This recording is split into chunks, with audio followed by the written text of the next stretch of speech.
Welcome everybody here to the top 5 plays of the week from Esports U, Clutch Key, helping to bring you those top plays, so let's get things started.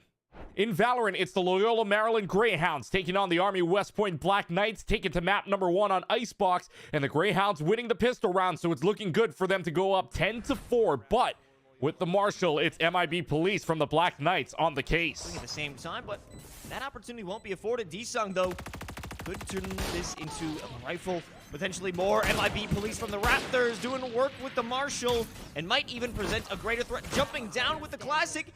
Turn into a right-click hero. A Marshal in hand. And MIB Police secures a 4K. Force round be damned. A heroic play from MIB Police, but it would be the Black Knights taking Icebox and winning the series 2-0. Let's go to Rocket League with the St. Lawrence Saints and the Bengals of Buffalo State. Down by 1 in game number 3, and the Bengals are looking for that equalizer in the final minute of the game. Luckily, Jesco decides that, yeah, overtime is probably a good thing going into the last minute. It's hard in order to even think about getting an insurance goal here. Oh boy, it does feel like SLU as well, just trying to play survival mode. No, maybe they're thriving instead. A good bouncer from Elmo Fingers does get past one defender. Turks moving this across the width of the field. The pinch, finding the midfield here. Good catch from Jesco, putting a shot on target as well. Jesco! Overtime, it would go in game number 3, and actually the Saints would win overtime, but as for the series, it would be all Buffalo State taking the dub 4-1. Overwatch 2 action with the Great Danes of Albany and the Spartans of UNC Greensboro. Third map on Havana, and the Great Danes want to cap first point in just under a minute. But Magix has a trick up their sleeve, and in fact, they might have more than one. Out of here, they want to get that kill, and they're doing it. Jesse, they are doing it. Now Magix is back on the field. Lobs Nick's head, oh my god! Showing Volks in the business end of that too. The payload is still being contested, and it's all, oh my. Not only is Magix One a sniper, but the Spartans had a one of their own in the form of a broom, as the Spartans would go on to win the series 3-0. To League of Legends, where the Polar Bears of Ohio Northern take on the Dukes of James Madison. 12th minute in game number 2, and the Polar Bears want their second dragon. On the Kiana, though, Shomi is about to show us what robbery on the Rift looks like. Great rotation onto this. They got the first dragon. They are likely to pick up the second here, and the Shomi can somehow make this work. Well, they're trying, and over the wall, they got a ward and said snipe. And the steal! The steal from Shomi said you only... Dragon stolen, and even with the kill lead, the Polar Bears also got that stolen away. In the end, Dukes would come out with the dub 2-0. Let's head to Overwatch 2 action with the Aggies of Utah State taking on the Rams of Colorado State. Down a map on Nepal, and the Rams need to make some sort of comeback to force map 3. Well, a crazy team fight leads up to why Death Trap lives up to the tag. You're going to be in a great position. This Dragon Strike might be able to create some separation, but Cass is just taking heads. Cass rolls the head of the finish right now. There's the Terror Search. Is he going to find anything? Is the question. Immortality Butte happened to be used. This Death Trap finds a triple. Oh my goodness. Death Trap finds a fourth. He's going to find the team kill. It's now the Rams would force map number 3, but the Aggies were too strong for the rest of the contest, and the Utah State Aggies get the sweep 3-0. To Summoner's Rift in League, where the Aztecs of San Diego State take on the Spartans of San Jose State. Game 1, and all the advantages to the Aztecs 30 minutes in, and Devour on the Caitlyn makes sure it stays that way to march to the base. Half health. Actually, with the Chaos Storm dropped as well, that might be the go button as everyone follows the rock, and it's not going to be enough off the outset. Goku shut down in the back line, and it's all falling apart for this fight that San Jose chose to take. The ADCs are all together. Piao picked up a kill on the backside. Tabula Rasa's surviving forever. Eventually, the Aztecs would go on to win game number 1, but something clicks in the Spartans, and San Jose would win the series 2-1. To Valorant with Andromeda taking on the University of Houston Scarlet team. Map number 2 on Fracture, and Andromeda wants to push A site, but Binko is sitting around the corner, and even with little to no utility, Binko just finds a way to make heads roll. 1-for-1 trade, make it 1-for-2 as Slorth takes down Altier, trying to trade for Orchid.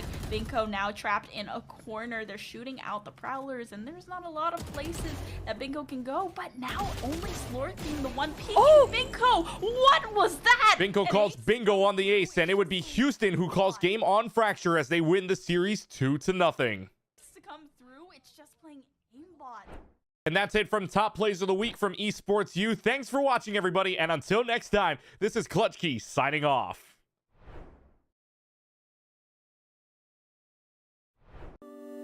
can't say that. I'll get in trouble. There's one for each game, so teams this weekend, somebody's going to have to explain to TSA why they're coming home with an extra trophy. Fine. We're fine. This is going to be great. Why is everybody staring at me? I'm not even doing anything yet. Is it because I'm in a suit? It looks nice. It's new. I'm stressing.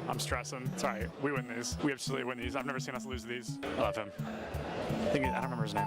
What is going on, everybody? And oh, are we ready? I'll start over. Okay. What's going on, everybody? We are here at the Collegiate Esports Commissioners Cup 2022 in Atlanta, Georgia. The players are just now entering the arena for day one. A lot of them had the opportunity to be here yesterday to get jerseys, to get familiar with the area, and to get to know one another. But today, the friendly gloves have to come off, and they are all here. Earlier, I was talking to these guys. This mannequin, when they didn't have anything else set up, I could see it from all the way down there, and I thought it was a person. And I stood there for like 5 minutes, and I was like, why is he standing like that? And I thought it was like a smooth criminal. I thought somebody was giving us like a Michael Jackson impression, and then it was a mannequin. I was really embarrassed to admit that. Oh my God, that's a lot of people. Hold on, let's go over this window. Let's go over this window. It just keeps going. There's so many people outside. There are so many people outside. We're gonna interview people when they come in. I don't really want to go outside. It looks like it's gonna rain, and this suit is new, so. Oh, there's Doc Haskell. Hi, Doc. How are you? He brings a full notebook with him and like writes notes down. It was pretty insane. He had it yesterday. He's gonna be coming through this metal detector right here. I don't know his name though, but I recognize his hair. Jen. You Jen? All right, we're gonna interview Jen, who's supporting Kennesaw. I'm gonna ask you a couple of very simple questions. Okay. Are we ready? All right, great. College. I really like Georgia College's color scheme. It's just red, white, and blue, I think, but I think they did it in a really clever way. Mineral area wearing hoodies, even though it is 75 degrees outside here in Atlanta, Georgia. Absolute legends. If only Nick could hear you. Nick, come back. If he's over 100 feet away, he can't. You were whispering something, and he started smiling. I'm like, are you whispering? Oh yeah, because he's got his headphone in if we're close enough. But Bless you. Gesundheit. Gesundheit again. You're welcome. I'm gonna go find him. Oh, there he is. Oh my. Oh, okay. Real stuff is starting. Real stuff. Competitive integrity needs to be upheld. We gotta get out of here. Yeah, I don't want to get in trouble. I get really embarrassed when I get yelled at. 30 is Okay. Wow, it's not 10:30 yet. It's only like barely 10. Woo! All right, it's gonna be a long. Hey, what's up? Surprise interview. Join me over here. We have a cool backdrop. What are we here for? Rocket League. Awesome. I'm not going to ask what school you go to because unless you swapped hoodies, that seems pretty clear. No, you know, I got my jersey on with my name on it. Oh, you do? Show us your jersey. Look at John T. Turbo here. Yeah, that's not his name. I just keep calling him that. Yeah. His name is John, but my name is John Turbesi. Yeah, that's not John T. Turbo. Yeah, I get the message that I'm going to Nebraska where I met you. Oh, that's so crazy. So context.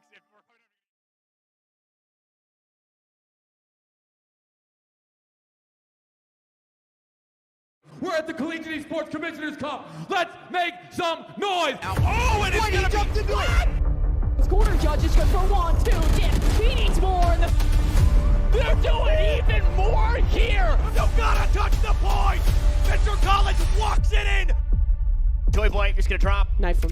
Right out front. Yeah, 3, 2, 1, running.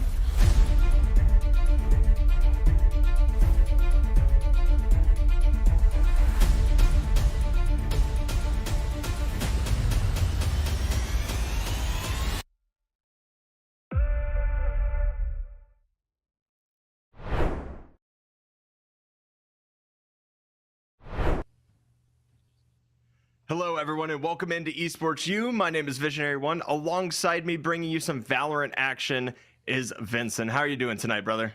I'm doing good. I've been preparing all evening for this one. I'm very excited to bring all the action alongside you, my friend.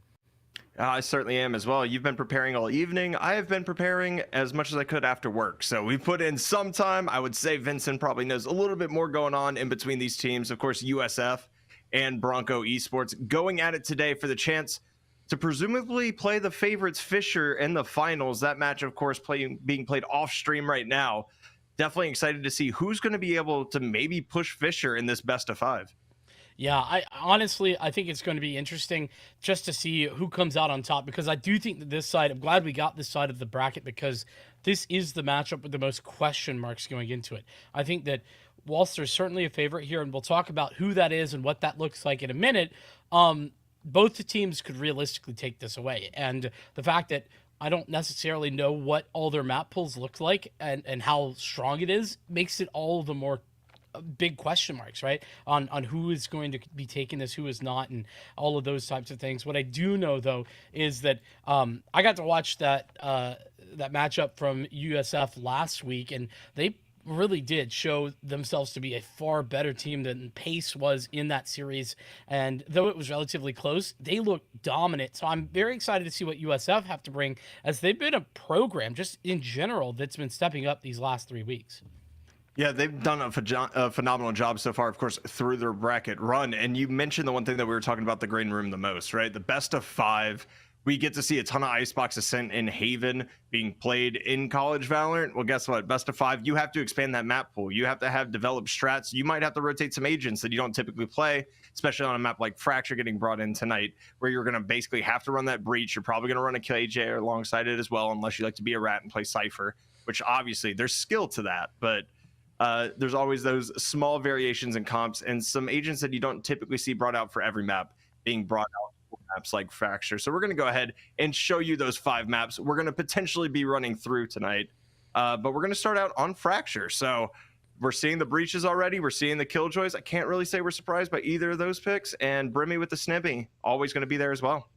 Yeah, I mean, I think you could say the only map that you are almost guaranteed to see a Brimstone on at this point is Fracture. So I don't know if I've told you my feelings about Fracture, but I've like gone in a full circle of, at first I didn't like it, then I'm like, okay, this is kind of chaotic, but it's cool.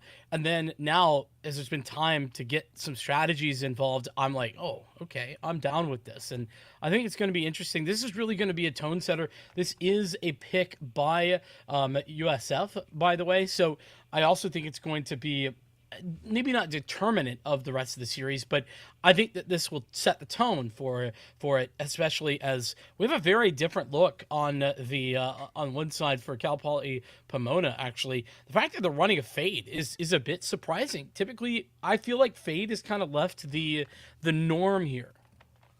She definitely has, but there's still very efficient lineups that you can use over, especially on B site, right? Like there's such high angles that kind of you can get those unexpected haunts kind of coming out, maybe get a cheeky spot here or there. Honestly, though, it's ever since the Prowler nerf, it's been really hard to justify running her over a Sova, and we know that this is one of Sova's weakest maps. So it kind of makes sense. You always see the Breach here in those flash agents as well. I mean, with a double duelist coming out from the other side, I mean, KO would have some viability here as well. It really just comes down to, at the end of the day, though, we have to remember these are college students, right? Like, it's class first. And I would much rather see somebody who they're comfortable on, like USF bringing out the double duelist, versus maybe bringing a Fade that you're not completely confident in. Yeah, actually, I'm glad you touched on the KO, because that's what I feel like is typically going to be seen more often. We don't see it at all in this matchup. Nonetheless, we're getting things underway, and I mean, TKY on that Jet, double duelist, yes, but TKY was phenomenal in the quarterfinal matchup that we watched last week, so I would expect for them to continue to be showing that strength, and that's probably going to be a key factor for USF and a potential victory here tonight.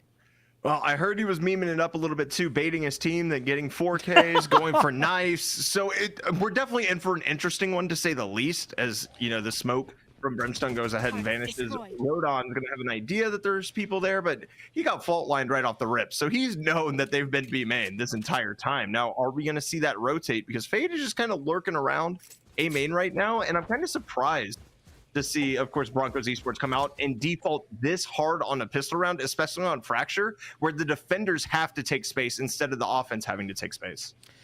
Well, I actually think that's why it makes a lot of sense, right?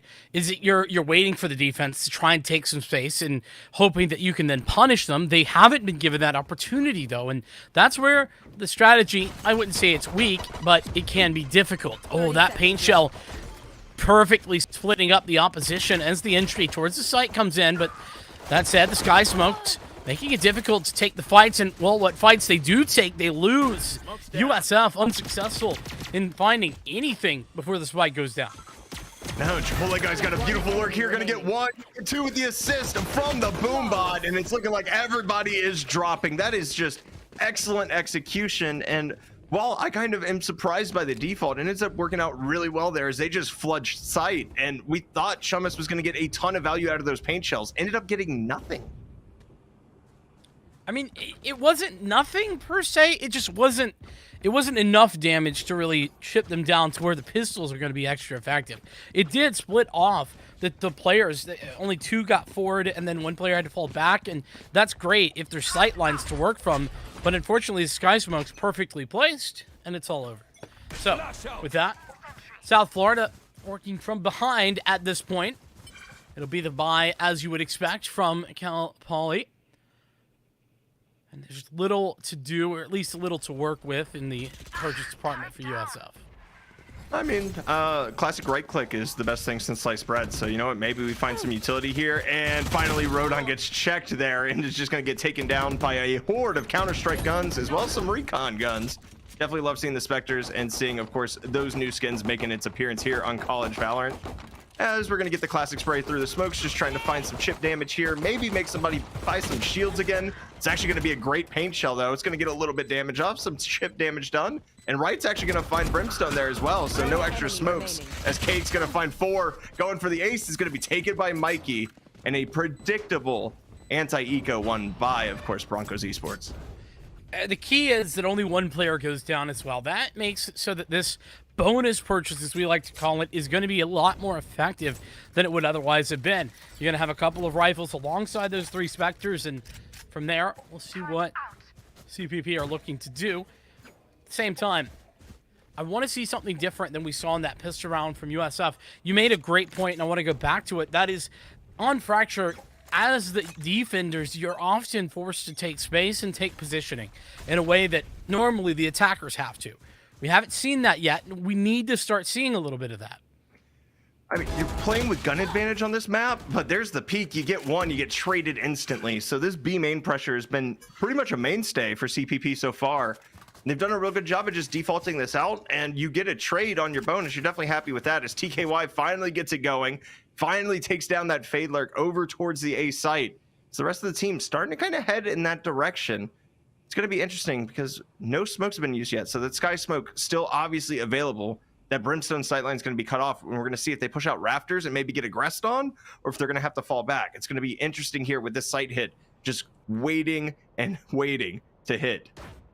So TKY is going to have to do some most here versus 3. 1 enemy remaining. That's one way to do it. Make it a second way to do it. TKY coming out. Beautiful shots coming down. 4K for them. Just demolishes everybody down the line. And you mentioned how great it was on the anti-eco only losing 1. Well, look at USF right now. Only losing 1 here on their buy. That's definitely massive as well. TKY has the Blade Storm already, so they get to give up the gun for free. That's great value right there out against the eco. Listen, you know I'm a value individual, okay? I do love my good value bargain bin purchases. I'm a Walmart shopper. I'm not afraid to say it. With that being said, got to see something, continuation rather, here for USF. It's not, I mean, it is good, but it's not good enough to just win that 1 round. You need to be able to find just more than 1. You have to put together multiple rounds in a row in order to start to build up your economy and get into a position where you can at least have some solidification. With that said, they've gathered a lot of information already. Rolling Thunder into the site, though, and I think that Cal Poly should be able to get the point. I mean, if TKY and Chumas have anything to say about it, they won't, but Neo finds 2 of their own. The Blade Storm's not going to land, and Blazer gets 2 right there. Wright gets 1. Blazer gets 1 with the Molly right there. The Incendiary doing some work, as now it's a 1v2. USF just kind of collapses on the retake, ends up taking a ton of that space quickly. His Game Store actually might have the read on this. Everybody else rotating to A as he silently walks back up B main, and Wright is gone. He's completely gone. He is running dish right now, going in that direction. This might be one of the biggest catches of the century if they can play it right. The hardest part is peeking main is definitely going to be the way to go here to see if you can pick off Blazer, but Wright is going to be there to watch it as well. And, you know, honestly, with discovering no one so far, you have 25 seconds. Just go back B. You don't have to take these fights yet. Yeah, I mean, you're right, but also the problem is, how is Game Store meant to know all of that information? Yeah. Like, should have an idea, I would agree, but it's difficult in the moment. You don't know what audio's been heard. It's easy when we can see the map and know what's going on. A little bit. It's a little bit easier. You know, when you have the cheat codes, it's pretty simple. But Nonetheless, the point being here is that 2 rounds in a row. That's what I was asking for, and it's been delivered. Operator here for TKY as well. Something that was incredibly effective back in the quarterfinal game that I got to see. And so we're going to be looking to that once again. It's actually going to be over here towards A main, and that's that space requirement that we were talking about. Chipotle about to be in trouble. They swing into this crosshair, but oh no! It's all gone wrong for TKY. Oh, it went wrong for him. You get the operator removed. That's huge, right? But a little bit of an overheat there for Chipotle guy, just essentially just dry peeking that breach. It's unfortunate as this lurk is going to be found almost immediately with the alarm bot. Going up against those sheriffs, you have to be careful not to play the angles that are really commonly held. So really good job right there, just to hold back by Rodon as well. Just be like, hey, I'm just going to get my quick shoulder peek, get a couple shots off, do some chip damage. I'm falling back as everybody kind of rotates here, of course, back to the A site. And the other interesting thing I want to note is the other side of the map is exclusively not being used by CCP so far at all, Vincent. And I think that's a missed opportunity because the defenses are getting mightily comfortable just holding these angles. That they are. They need to figure out a way to start to put on that pressure. That said, okay, I'm not even going to address how that happened. Neo just free through into the site. Showstopper could have been a little bit better. The shot from Blazer, but it's another trade, and this is very clearly now in the favor of Cal Poly. They have the positioning, they have the plant, and they have a lockdown as well. Neo wants to put that out and will do so. Satchel out. I have to question as Game Store finds 2 there. Why are you holding the operator in the smoke? Like reasons.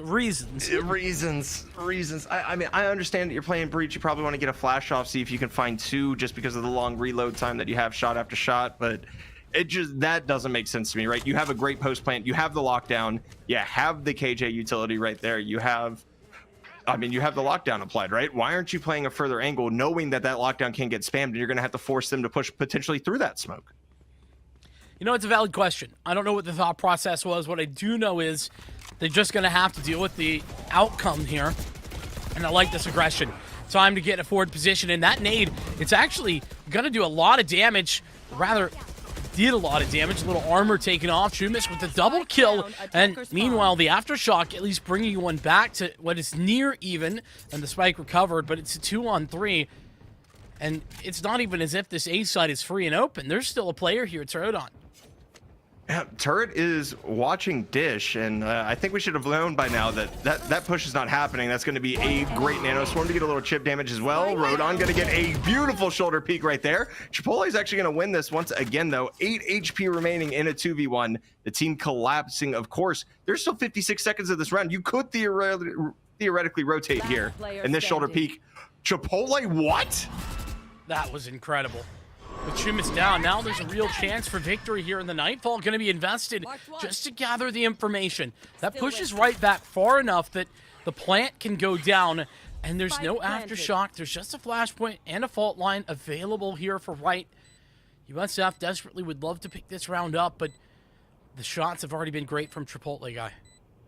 I mean, he clearly had double meat in his burrito today. That's all I'm saying. If he loves Chipotle that much, it is showing out right now. Is this 1v1 just the shoulder peaks, a little movement back and forth as right has to clear out every angle. It's always so difficult to be in this position knowing where they probably are. And of course, it's Chipotle guy landing the headshot. And the craziest part is right had the first shot, the first swing. Unfortunately, fired while he was still strafing to the right. The shot's inaccurate. And somehow Chipotle guy clutches on 8 HP. Yeah, great reaction time there from Chipotle as well. That's really what it comes down to, just being able to react fast enough to hit that shot, and does so. It's Cal Poly setting themselves up and putting themselves firmly back in the lead of this one. South Florida, they had those 2 rounds in a row. Great. The bonus round, you expect to win that. Another gun round right afterward, sure, but unfortunately, TKY overheating a little bit, taking that fight, losing out on the pistol. And then Neo with the follow-up 2 frags just makes it look so easy for Cal Poly, and they take advantage of that round and the following with the 1v2. Some early pressure towards A here as well, kind of switching it up, still not using the opposite side of the map at all, but they are willing to at least switch the sites that they are aggressing on off the rip. Obviously, the Aftershock's going to cause a little bit of damage. TKY has to get out of there. it's a little bit of chip damage on their own as well. It's going to be interesting to see how this kind of progresses. The whole site is smoked right now. There's a lot, and Neo's going to be able to find one right on 3 HP. Gets a flash on 3 different members right there of CPP, but unfortunately not able to find the killing blow. This Game Store not able to get anything right there. Blazer finding one. Trades abound as Chipotle guy stays alive. That's really the key for me so far, is seeing that matchup of Chipotle guy versus TKY. Yeah, it's not a matchup that I think we necessarily expected to see. You don't always expect for the duelist to be mainly dealing with the likes of, I mean, an initiator. Like, that doesn't always happen regularly. You're going to be seeing the duelist v duelist pretty much, but Chipotle guy 10-3 right now. Not even necessarily having to play this Fade as an initiator. It's more like a duelist light, maybe, because they're not in first. They're not being the point of the attack, but they are in those clutch scenarios constantly. Yeah, and I have to give a shout out to my smoke mains out there. Game Store right now with 11 assists already on Brimstone. You love to see that. You'll love to see that. They are getting the value out of pushing the smokes, and that is a value out of a beautiful float line right there, setting up TKY, and that's something I want to see more of. Get your initiators on board to help support your duelists, because you're running 2 of them. You have to run one on one site, but you should always have a breach basically tied to one at the hip. As the turret's going to go down, it's looking like plant is inevitable, but a 5v4 retake, especially with members that are pretty darn hurt, and of course the orbital strike being used as well. But Neo's just a rat lurking in the smoke, going to find one and get traded out. We're going to see, wow, the Rolling Thunder being committed here as well. USF really looking to commit to this push. Yeah, but there's still some defensive utility. This orbital strike, unfortunately, Game Store going down instantly thereafter is the problem. Would have been probably winnable if Game Store had found that kill, but not to be. Pretty large investment, especially with that Rolling Thunder and the Orbital Strike. Both of those are high value ultimates for this map in particular. You know, typically, you know, the Orbital Strike is always going to be valuable, but that Rolling Thunder, it can be good or better. It's better on this map. And the positioning in which it can be used, clearing out pretty much the entirety of the site first, and then the orbital strike thereafter to deny the spike plant even further. It's all very good from USF using those ultimates effectively. Yeah, and it just comes down to, you know, kind of a wombo combo. And if you trust your initiator and your Brimstone to go ahead and get that value out of it, you have to run it, essentially. It's not worth not doing it, as TKY is looking to get aggressive again as right flashes out. They are pushing once again into a spawn. And we still, finally, we see one member lurking on Dish. The opposite side, the north side of the map, is in fact being used. You love to see it. But look at this. There's adjustments from Cal Poly as well. They have tried to answer this call. Look at all the audio cues. Chipotle's hearing what's going on, knows that there's a rotation with that frag going out over towards the B site, and that means that they can get a little bit of positioning, a forward position, in fact. And with Neo getting that frag now, there's nowhere to go. USF, they've got to hold 2 sites, but they've got 3 players to do it. The A site wide open. It is wide open spaces right now. You're going to see the Nanoswarm come out as well. Plant going down for Game Store. Going to be holding that down. Chipotle Guy's going to get a frag on Chumis, and this is almost looking done in Chipotle Guy. How do you keep hitting these? My brother in Christ. I think that's the first headshot he hasn't hit right there, and oh my, it's a wallbang. One thing that I'm noticing, and you ask how, right? Well, I'm noticing that there's not a lot of proactive responses to when Chipotle Guy is in those positions. Like, you're allowing so many of 1v1s, essentially, and clearly Chipotle Guy is just hitting the shot. So what you need to do, if you're USF, is you have to figure out a way to get into these positions where you're taking fights that aren't on his terms. You got to take the fights whenever you have 2 players available. One to probably die and 1 to trade. And I mean, that's worst case scenario, but you know, it is what it is. At this point, that's best case scenario. Yeah, if you're losing 3 in 1v1s, I would much rather trade one out and actually get Chipotle removed from the field. Fair enough. That's best case scenario right now, is you trade out and kill Chipotle, because that seems to be the key in all of these rounds. Is honestly, if you kill Chipotle, you kind of have a chance, because he always seems to be one of the last ones alive. playing their lives very smart as a fade, as that ability to get intel as the clock ticks down and you're getting late in those post plants. It's very important to have, right? So not only are they fragging out, they're also playing extremely smart, and that's something I really want to highlight. And Game Store racking up another assist, 3, 5, and 12. Smoke mains rejoice. Another note that I wanted to pick up as well is Neo has really done a great job of being in maybe weird positions as a Killjoy, sort of taking over the role. I feel like that normally the likes of a Fade might be playing, but has been so fantastic in doing so. Consistently performing, sometimes the first in even, and hitting those shots. Here's a bit of a different look. It's two approaches. One from the north, one from the south. Classic look that we've seen before to attack the B site. And I like the pace change for Cal Poly. It gets them on the site, and now they got ults to defend it. Yeah, they certainly do, as Neo's going to find another one. You've sung his praises earlier as TKY getting in there. And it's just going to be a massacre onto site once again. Of course, that's against an eco, right? So it's all not doom and gloom yet. But I really like how CPP is really starting to integrate the north side of the map into their pushes, right? We saw them completely avoid it for the first 5 rounds.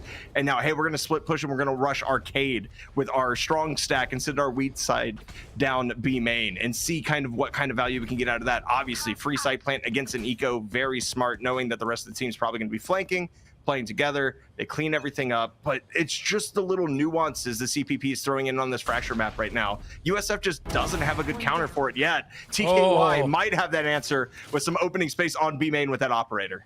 Big opening, big define. I mean, TKY, we mentioned that we would most likely be seeing some reliance on them. By the way, another nuance here for Cal Poly is that, you know, we did see the timeout from USF, and they immediately, CPP changed their pace, looked to find something different. 2 players detained. If there's an aggressive maneuver here, that could be a bit dangerous. It looks like they're just going to leave it alone, though.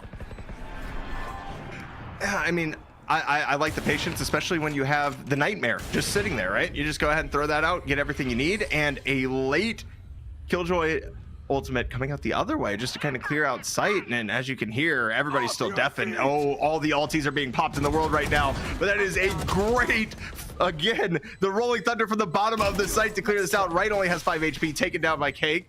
Here's another opportunity, of course, to even delay the plants even further as Game Store is going to find another one. Of course, you see the concussion coming out, and it's just going to be Rabs, and we're going to see Rodon trying to save here.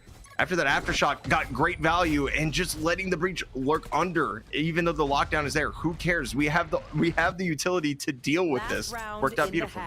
Yeah, that's good, just good coordination, right? Cal Poly making sure to calm where the spike's being planted and having a lineup from lower there to ensure that the aftershock can get value, make sure that nobody can get the defuse whilst that lockdown was coming through. And look at the tragedy of that round. How many ults were used? Like 3? Yeah, I think 2 or 3, and none of them really got value. Unfortunately, now Wright is walking up to another Rolling Thunder, but at that point, it doesn't matter. It's just you lost out.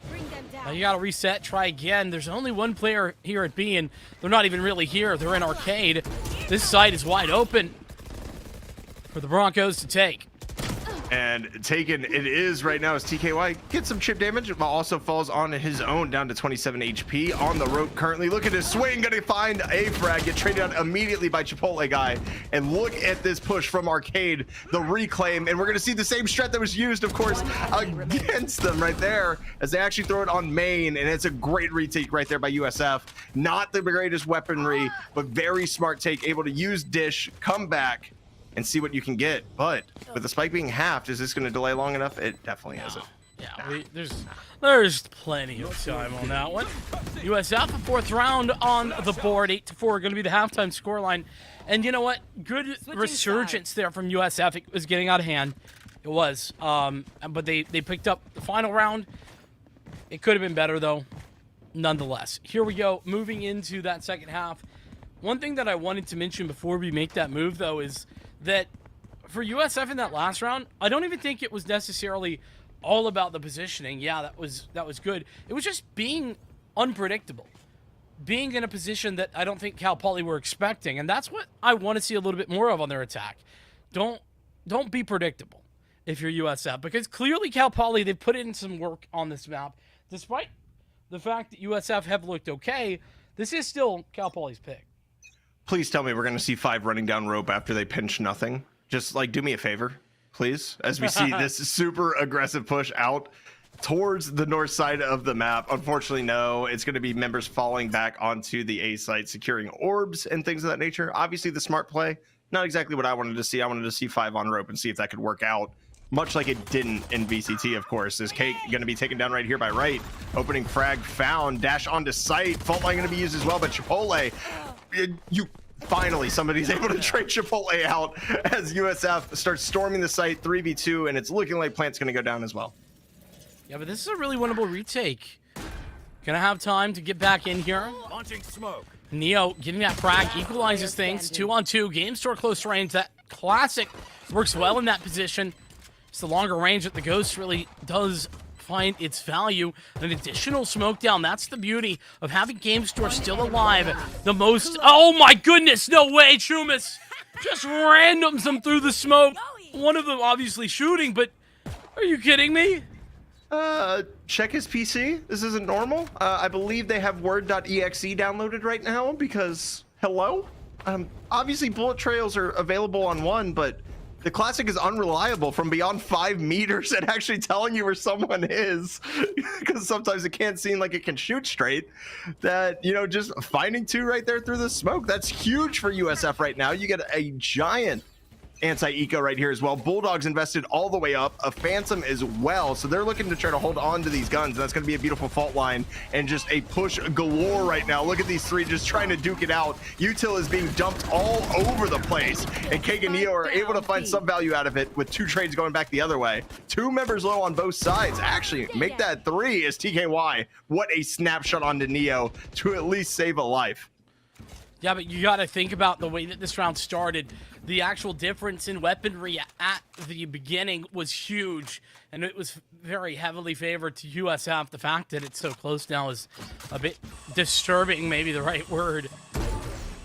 We'll have to see if they can gather anything to save CPP, but in the meantime, the A side is overtaken, overwhelmed, and spiked down.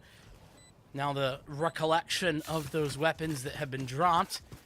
The question then becomes, do you go for it? And I think you do if you're Cal Poly, and it seems as if Chipotle guy at least agreeing with me.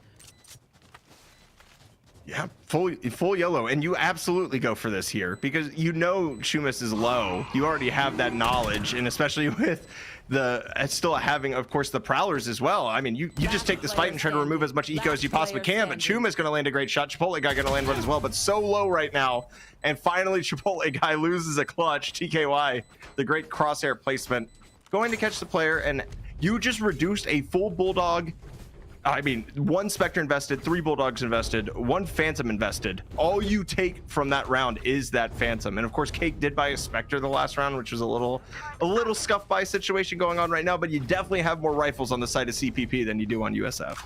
Yeah, and you know, whilst I certainly don't agree with the idea that, you know, you have a bit of uneven money, it is, you're right, absolutely true that CPP get the best of that situation. They find 4 kills in a round where really 2 would have been ideal. I mean, 4 is just out of this world, out of the ballpark as they knocked it. It's a big round, especially for USF. They'd love to win this round, but it seems unlikely with the weaponry. But we know how that goes. Outcomes on paper never the same as in reality. Oh, that's why we don't play Valorant games on paper, because everything would be, you know, 2-1 and then rounds traded back and forth, and that would be it.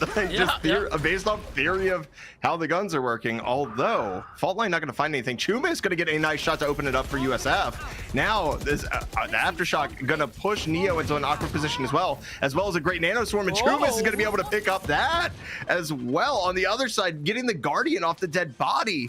And now we're talking about USF just completely collapsing on site. We're talking about the gun advantage. That is vanished. Yeah, the gun advantage is irrelevant when you have the man advantage. And that's been had in that's times 3, actually, with Blazer. Finding another shot with the Sheriffs. These are simply too good. Rodan as well. Chipotle running the other way, but is going to be found, I think, on rotation almost certainly here in a moment. And yeah, that'll be it. It wasn't so much on rotation, just with the bot. But either way, USF, they're right back into this thing. They are nearly approaching the tied game mark, and they could do it right here and right now. But I want to just talk about how impressive it is to, normally you don't win a bonus round, right? You certainly don't win a bonus round after you lose 4 players in the anti-eco. You typically just chalk that up, buy the next, and then fight for the economy there. USF just, they made it happen. Didn't matter what weapons they had. And I mean, we're seeing the difference in the 2 paces of the teams as well, right? Like, I mean, CPP was very default heavy, a little bit slower, more methodical, and USF just doesn't care. They continue to push, they continue to run it down as Blazer is able to find one here as well, just trying to trap USF in their spawn. Obviously, there's still a way to get out of this on the rope as well. So everybody is just popping out right now. And CPP looking, are we going to get back-to-back thrifties? Seems like that's a reality that almost is certain at this point, considering it's 2-on-4 and the spike is down in enemy territory, rather in enemy hands. The territory was at one time USF's, but it's been taken. Now they have to go back behind the lines. TKY, though, who else do you want but them in this situation? You got to get 4, though. The hunt coming out. So many things can go wrong for TKY here as find one, start to isolate, and no, Neo is going to find the value. Back-to-back thrifties coming out, and that is just beautiful right there from CPP to kind of shut down the momentum that USF started to build, right? Like, okay, we lost the bonus. How do we respond? We buy 5 sheriffs, we rush, we collapse, we dump util, we find a way to win. So you said shut down the momentum. That's the thing, though. They haven't done that. They've just started that process, and the reason that it's only just a start is because of how good that last round was from USF. They made sure to keep 4 players alive in what they barely had invested in. So they got plenty of money. They got everything into this one, Visionary. It's ridiculous. They also have, the beautiful showstopper coming out right now. Are you going to be able to find any value with it? Nobody's actually on site. And just a turret. Okay, let's go ahead. We didn't blow up the turret either, so that's still going to live and get a little bit of value. I think you would just shoot that if the timer's running down. As right is just going to spam backwards as they continue to get bullied by the Prowlers. Good blind coming out. Going to get 3 here as well. Spam coming through the door. We have to remember, bomb is already down. You also have the orbital strike. You have the cascading killjoys over each other. There is so much util being dumped all over the place right now, and somehow CPP is standing on top. Double lockdown, double destroyed as well, but that is a molly that's in position. Game Store has to go through that. Can't tap on that spike. Still 2-on-3, but Blazer, it's the first shot. Now requirement for Right to deliver. 80 health, little armor, and Game Store has the angle. It's Cal Poly Pomona to find the round as the Broncos, they were on the cusp of losing their lead, but now they've solidified it back to 3. It was looking a little testy there after you lose the bonus, but like I said, I feel like college Valorant is so momentum based, and you're completely right. Your point about the economy and kind of not busting that, totally correct in every way possible, right? But it feels like ebbs and flows in college Valorant are a little bit more harsh than in the professional game. So you break them on a thrifty after they get the bonus round. I feel like that breaks the spirit, that breaks the ego just a little bit, right? You have to get down to the id and really pull yourself back. And so with that happening, obviously still a good enough buy coming out from USF to do damage here. But I mean, at this point, I feel like the gloves are off and we're just throwing haymakers at each other. Like another rush with the stem beacon down the site. We're going to see, of course, actually the great blast packs coming out to destroy the nanoswarms as well. It's just going to be a turret and Neo to hold this down. As one is actually pushed out of sight. Neo's going to find one. Game Store finds a second. There's both your duelists gone. All I have to say about that is good luck getting onto site and finding that space. I was going to say that Neo has been so fantastic on the defensive. Sorry, kid. Whether it's actually on the offense or the defense. That being said, things have been turned on their head. It's back to another 1-on-1. Spike planted. Chipotle once again finding time to deliver double kills. Requirement, though, is 3. HP relatively healthy. Oh no, the timing on the pickup of the utility. Can't pull out your ability at that point. This is what I call a no-nade zone. It's the gun out, and he's found the frag. Oh my goodness, Chipotle guy. How do you keep winning these? You can't keep getting away with it. No. You peek with your util out. You live with 16 HP. And then you just smartly swing around. Yeah, 1,000,000% should have been dead. That man is a dead man walking, I'm telling you. No, he's a live man walking, and he's still finding ways to clutch rounds. That's unkillable Chipotle guy. The biggest chain in America for burritos. There you go. What doesn't kill you makes you stronger. Put some respect on Chipotle guy's name. That's right. I hope that Chipotle guy actually like works at Chipotle or something. Like that would make my day. I'll be saddened if not. Either way. Oh, this is a Blade Storm that is simply unstoppable. TKY decided right at the beginning of that round, hey, I'm just opening the pick here at the site. A is mine. You can't have it. And I mean, Neo's done such a good job of delaying previously that, you know, getting him off just makes it so much easier to take that site, of course. Obviously, Killjoy utility is going to delay you regardless, but with the way Neo has been playing and been able to find 1-2 frags is right, just kind of isolated here. That's a great stun. And it's just trades back and forth now as we try to progress back onto the site. The flank coming through. 2 members here, 1 member on sand right now. But here comes the util dump once again. Chipotle guy and Game Store combine. Remove 2. Do they know that they're hidden? Of course. Over the top. Well, there's a smoke there at least. The Sky Smoke going to get the job done, as well as Game Store. Secures an orbital strike as well. So any kind of push, any kind of value that you can find potentially off of a fault line, possibly, if you can find 2 orbs or 2 kills next round here, Cake, I mean, it's going to be extremely deadly for CPP. And 3 ults compared to 2, although both of them combo pretty well. I want to go back to something you mentioned because it's actually turned into a bit of an interesting talking point because, well, you talked about the mental and said, well, you know, the mental of these college players, maybe not so stalwart as the likes of a professional. I think that's reasonable. And we've yet to see USF win a round ever since that Thrifty loss. Don't know how much of that is the mental, but what I do know is that Cal Poly have control of this game, 1 round away from taking the first map of this best-of-5 series. And 1 map. I mean, it's important, right? Because maybe you're eliminating the weakest map pool off just by getting yourself a win, as we're going to go ahead and see. Oh my, okay. Little late arcade push going to get some value there. Orbital strike used to push them back off of sight. And Plant's going to go down and be secured, and it's a 5v3 now. Orbital strike, of course, on the other side, still available to try to find some value. I don't think it's going to be burned this round, though, knowing that you still have 4 to play with afterwards. Yeah, I think it makes sense to hang on to that. And for the time being, these actually don't even look like full investments. This is just looking for exit frags, maybe. Headshot. First shot, going to connect it. Cake will get the one before falling back. Oh, poor Game Store. Just hit with a boatload of utility. It'll be Rodan with the triple kill to get the 8th round for South Florida. But nonetheless, still a commanding lead at this juncture for Cal Poly. They've got 4 more rounds to work with, but all of that is sort of not going to matter, I think, if they just pull out all these ultimates and win here.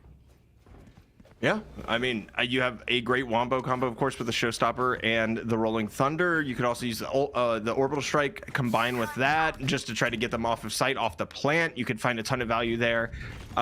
It's dangerous, right? So USF have to play a picture-perfect round and just avoid these ultimates and see if they can nullify the value that's been given out of them. And TKY, again, aggressive sand push. Nobody playing on site once again. Full retake. Look at 3 just rushing for Dish right now. This is going to be extremely curious to see how this plays out because this is another new look that we've seen out of CPP. This makes so much sense when you have all these ultimates. If you have these to work with, then why take these fights early? Because you can just pull them all out right now. Orbital Strike, Showstopper, as well as the Rolling Thunder, but the Showstopper gets counterfeited by its Aftershock right coming alive, but Game Store with 2, Rodan the same, but the 1v2 required, and that will be unheard of.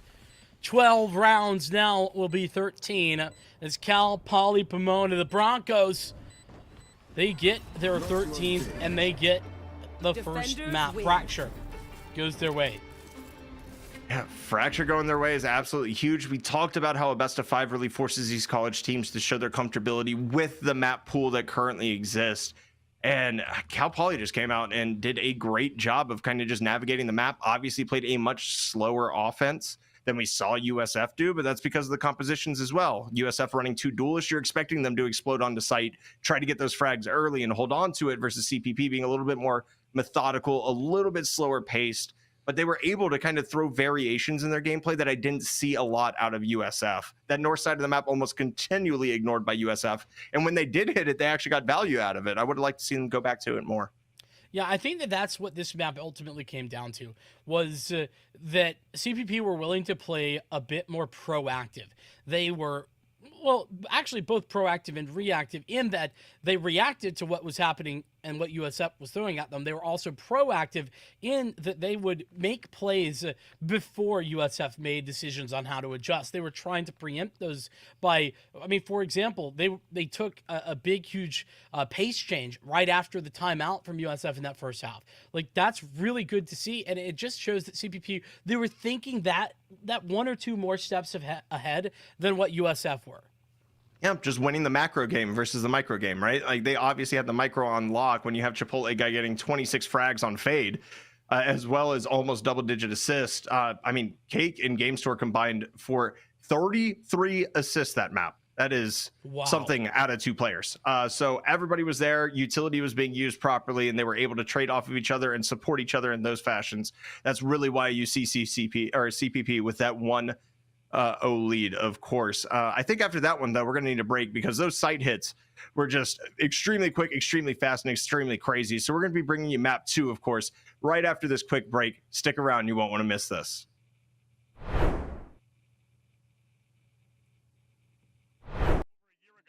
That's so great. What is going on, everybody, and welcome back to the Collegiate Esports Commissioner's Cup. I am Sebdolence, joined by a man I have interviewed probably well over 10 times. It's going to be my good friend Neb, here from Bay State Overwatch team. Neb looked at me before he started his last series, and he said, "We are not dropping a map for the rest of the day." And so far, he has lived up to that title. But Neb, is there anybody you're thinking, we've got to get them out of the way, we've got to take them down? No. No? Just looking at it, each fight's its own, every game, going into it, just taking it as it comes? I have the confidence right now that we're not going to drop a single map. I love Neb because not only is he confident, but he's correct. Bay State is one of the best Overwatch teams I've ever seen. So it's always good to hear. I love the confidence, and I love Bay State, so I hope they do a great job this weekend. So what qualifier, did you win a qualifier to get here? At-large bid. We're looking at Rocket League, we're thinking high odds, low odds. Where do we think we're walking away? I think pretty high. I think we're doing pretty good. Is there anybody that you're looking at, you're like, please do not let us go up against them unless we absolutely have to? I mean, really, everybody's good competition, so. And sorry, what was your name? Ethan. Ethan from Mineral area. Yep. Very exciting. Well, Ethan, good luck. Thank you. We'll see you soon. What kind of pass? A player pass? Let me get you in here. No, you actually have to like tape it to your chest, like really awkwardly with masking tape. Okay. And it's gonna fall off. Yeah. It's gonna be uncomfortable, I promise. That's a guarantee. Okay, cut that, I'm gonna sneeze. Okay, good. I'm great, everything's good. Who do we interview? Who should we interview? I don't know, I'm just here. I need caffeine.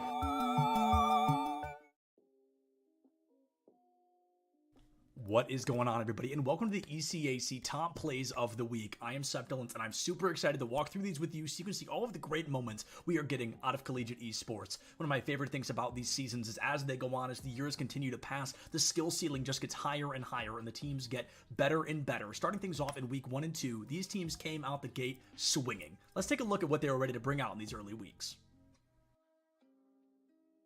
Valorant is a game all about risk versus reward, and Sin from NYIT wanted to show us just how much he was willing to risk to get that great reward of a round win. Sort of forced to pop off, maybe get a little bit more sniper play, but these direct, tight angles make it tough. You have Axeris that actually gets a wallbang headshot onto Prime. Oh, that timing on the paranoia works so well. Yo, give it up for the util, bro. Sin's gonna pick up 3 into the site. A lurk on its way from the chamber, but unless you're going to spam through this box, you're not getting anything done, and Panda won't even let him get that far. Super Smash Bros. Ultimate is a game that can be decided in milliseconds, and Waka, one of the best players from SUNY Canton A Squad, wanted to show us just what they can do with only a second and a single stock on the board. Sledge option going to be charging for Smash going a little early. They're not quite getting what you want. Drop shield after first hit of Pink, getting hit by the kick. High percent. There is the stun into Claw. That Claw could have been charged for a lot longer. Oh my goodness, that's a forwarder into stage with the stage spike and then upping immediately after. What a sick. 1 point in Rocket League can never make a team feel comfortable, but Driftsy wanted to show us that not only was he going to pick the pace up, but he wasn't going to let his team down. Defensive test with flying colors, though they couldn't get out, and that is the important part at the moment. Clears a must for UA, and it's just not in the cards at the moment. Dripsy! Dripsy connects off the backboard! What a shot! I watched it unfold slowly. You stopped speaking at just the right moment. Valorant is often called a team-based shooter, but sometimes it can't just be about the team. Sometimes you've got to have those hero plays. Spec wanted to spray and pray and was actually able to save the day for SVSU, tying up the series 7-7. Hard B push here. 2 Omens folks coming out. 1. Oh, Spec just finds 3. What? Spraying through the smoke. Oh, one Spec. That's not legal, man. That's not legal. This is match day 2 of the ECAC league. You can't be doing that right now. Spec just goes with the call. Here in this clip, Fanshawe finds themselves with their backs against the wall, 20 seconds left on the clock, and they're desperate to take down Wake Forest. They don't have anything to get through this team, they don't have any weapons on the field, but with Jackie Moon in the wings, at least they had a sniper. Apparently. Guys gonna believe all the shots. Oh, a sniper! Jackie Moon from about midway through. What a shot right here from Jackie. Wow, good eye sniper. Yes, sir. Jackie Moon puts us on the right side. A little bit more to the left. This one would have been... Here in this clip, we're going to get a great moment from a Pac-Man, and as a Pac-Man player, I was super excited to see it. We're going to hear a lot of praise from our commentators giving Mosey those compliments of choosing Snake against Pac-Man, a great counter pick. They were super excited to see a Snake on the field, but even without their blessing, Trollery does not yield. Approach, but like you said, he's trying to play this safe because losing his stock right now for Concord would be really bad, and, well, a little bit of commentator's curse there. We kind of willed that one into existence. Oh, man. Oh my goodness! What? Now I know what you're thinking. Oh, Septilence, how could that be all we got from weeks number 1 and 2? Please tell me there's more. If you like what you saw, you've got to go check out ECAC Esports on all social media platforms. Please see what they're bringing to the table. It is great collegiate esports week after week. And on the bright side, folks, this is just the beginning. We've got the whole rest of what is guaranteed to be a great season ahead of us. Thank you so much for joining me for this recap, and I'll see you on the next one.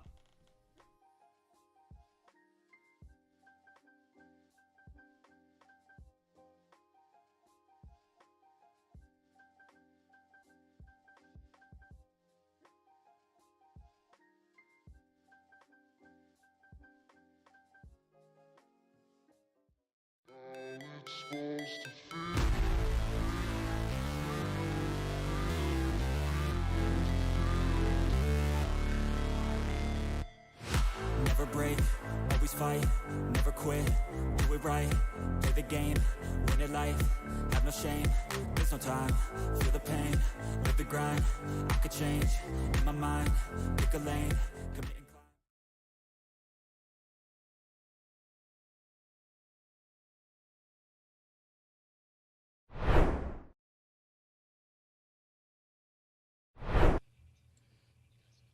Hello and welcome back to Esports U. My name is Visionary One. Alongside me for all of tonight's action in the best of 5 is Vincent. Obviously, we just watched Fracture go to CPP 1-0 over USF.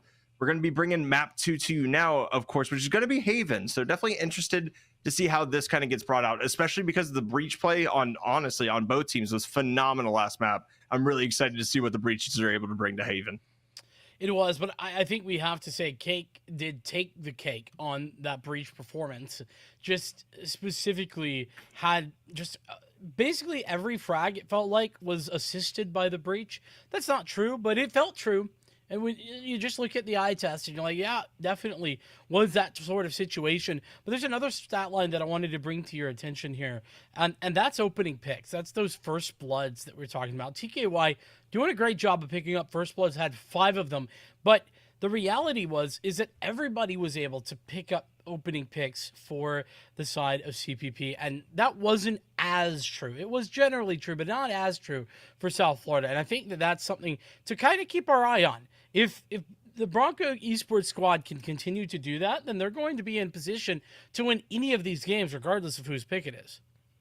Yeah, and I mean, but that's kind of what we saw out of CPP regardless. It was team play oriented. It was, hey, set everybody up with your utility to swing this frag. It was almost no dry peaks, with the exception, of course, of Chipotle, Chipotle guy who just killed everything under the sun. So we're, of course, ready for agent select here. I expect to see Omens. I expect to see Breaches. I expect to see KJs.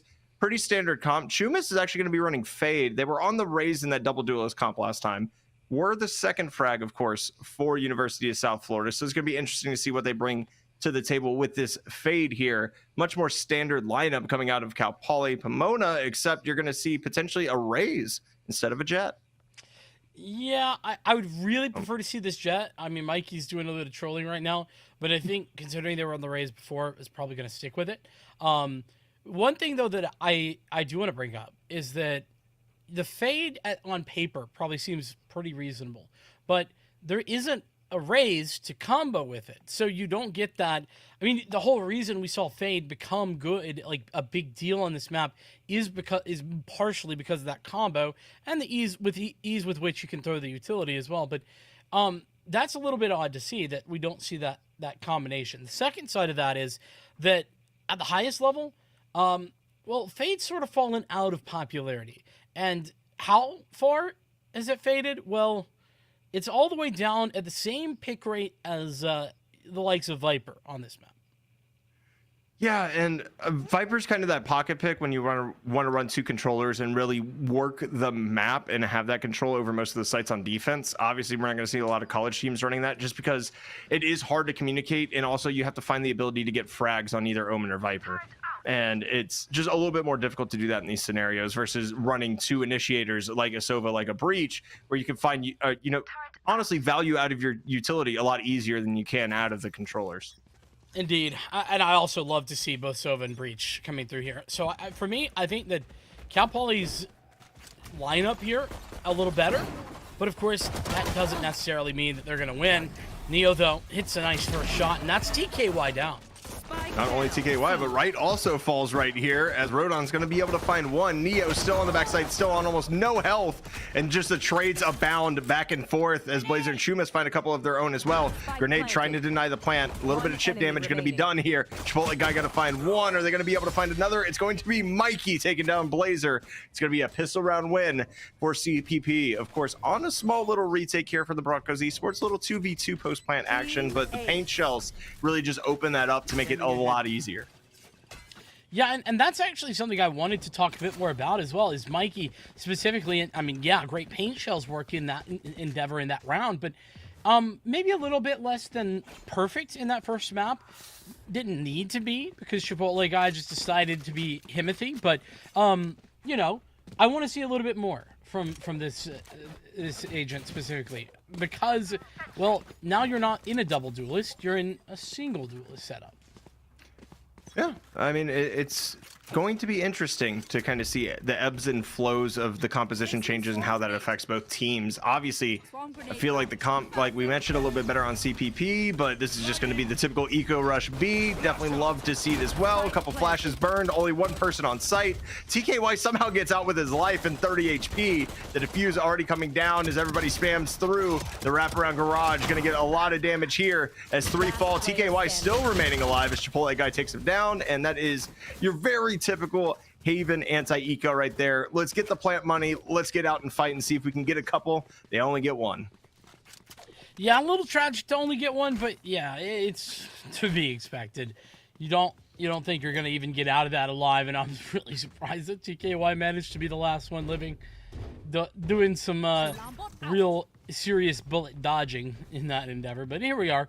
Here's the gun round, so to speak. It is a little less of a gun round in that there's only Spectres, but we know that these can be very deadly, a little less deadly than they used to be with the nerfs that came through a few months back now, but regardless, CPP on the defense, they do get to elect when these duels happen, so you would give them maybe a little bit better of a chance on a round like this. Yeah, I like the delay tactics too, just to try to lure the fights in a little bit closer. Well, maybe you can find some value with those guns. It's actually a great job there as well. And oh my, everybody's going to take it down right now. Neo and GameStore combining there, taking 2 off of C Long. GameStore finds another through the smoke. Hello, check his PC. Blazer finds the answer back. A 1v3. You do have a Phantom, but you only have 40 HP. Guns are going to be acquired. The bonus round has been stolen, and USF has got to go, how do we attack from here? We just lost against Spectres, and it's an early timeout coming. Yeah, this is really, really good to see from USF. And I'm actually thinking back. I'm going to be honest, I'm not 100% sure because, well, I cast far too many games in a week time. So remembering precisely what happened is difficult. But I think USF actually did this a lot in their series last week in the quarterfinals. I think that they were willing to pretty quickly take a timeout and just kind of think about things and how to approach them, which I really, really appreciated. I really liked. They're going to do it again here.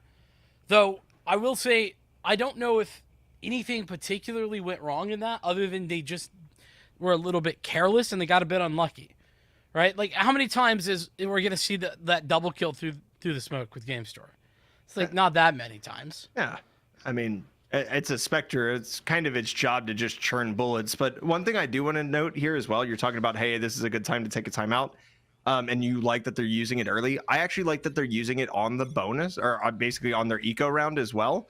So they have the ability to come through and essentially talk about the next round and how they're going to attack their full buy for this extra time as well, right? Like this round on paper, scuffed, completely scuffed. You have a Stinger and 4 Sheriffs. Now, we've seen the swings back and forth between both of these teams, so it's not to say that it's out of the realm of possibility that USF can win, but you do get that additional time to kind of plan out your full buy round to try to be effective against this defense that you really haven't been having any success against.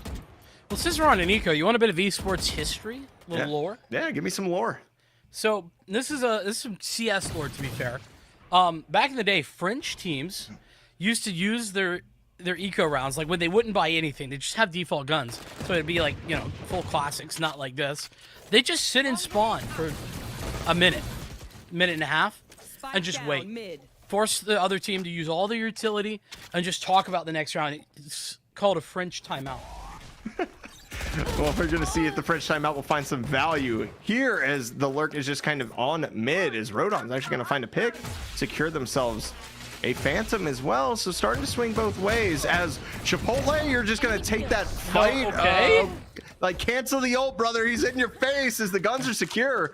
Rodon's able to get another one, and now all of a sudden it's a 3v2. And we were talking about, hey, you know, it's college Valorant, crazier things have happened. Well, here's crazy. It's right in your face, and it's happening right now. USF looking to pull out the thrifty round. Spike planted. I'm not gonna lie, the fact that he didn't cancel that is outrageous. Just should have canceled. TKY in a very counterfeited position right now. There's just no way they expected.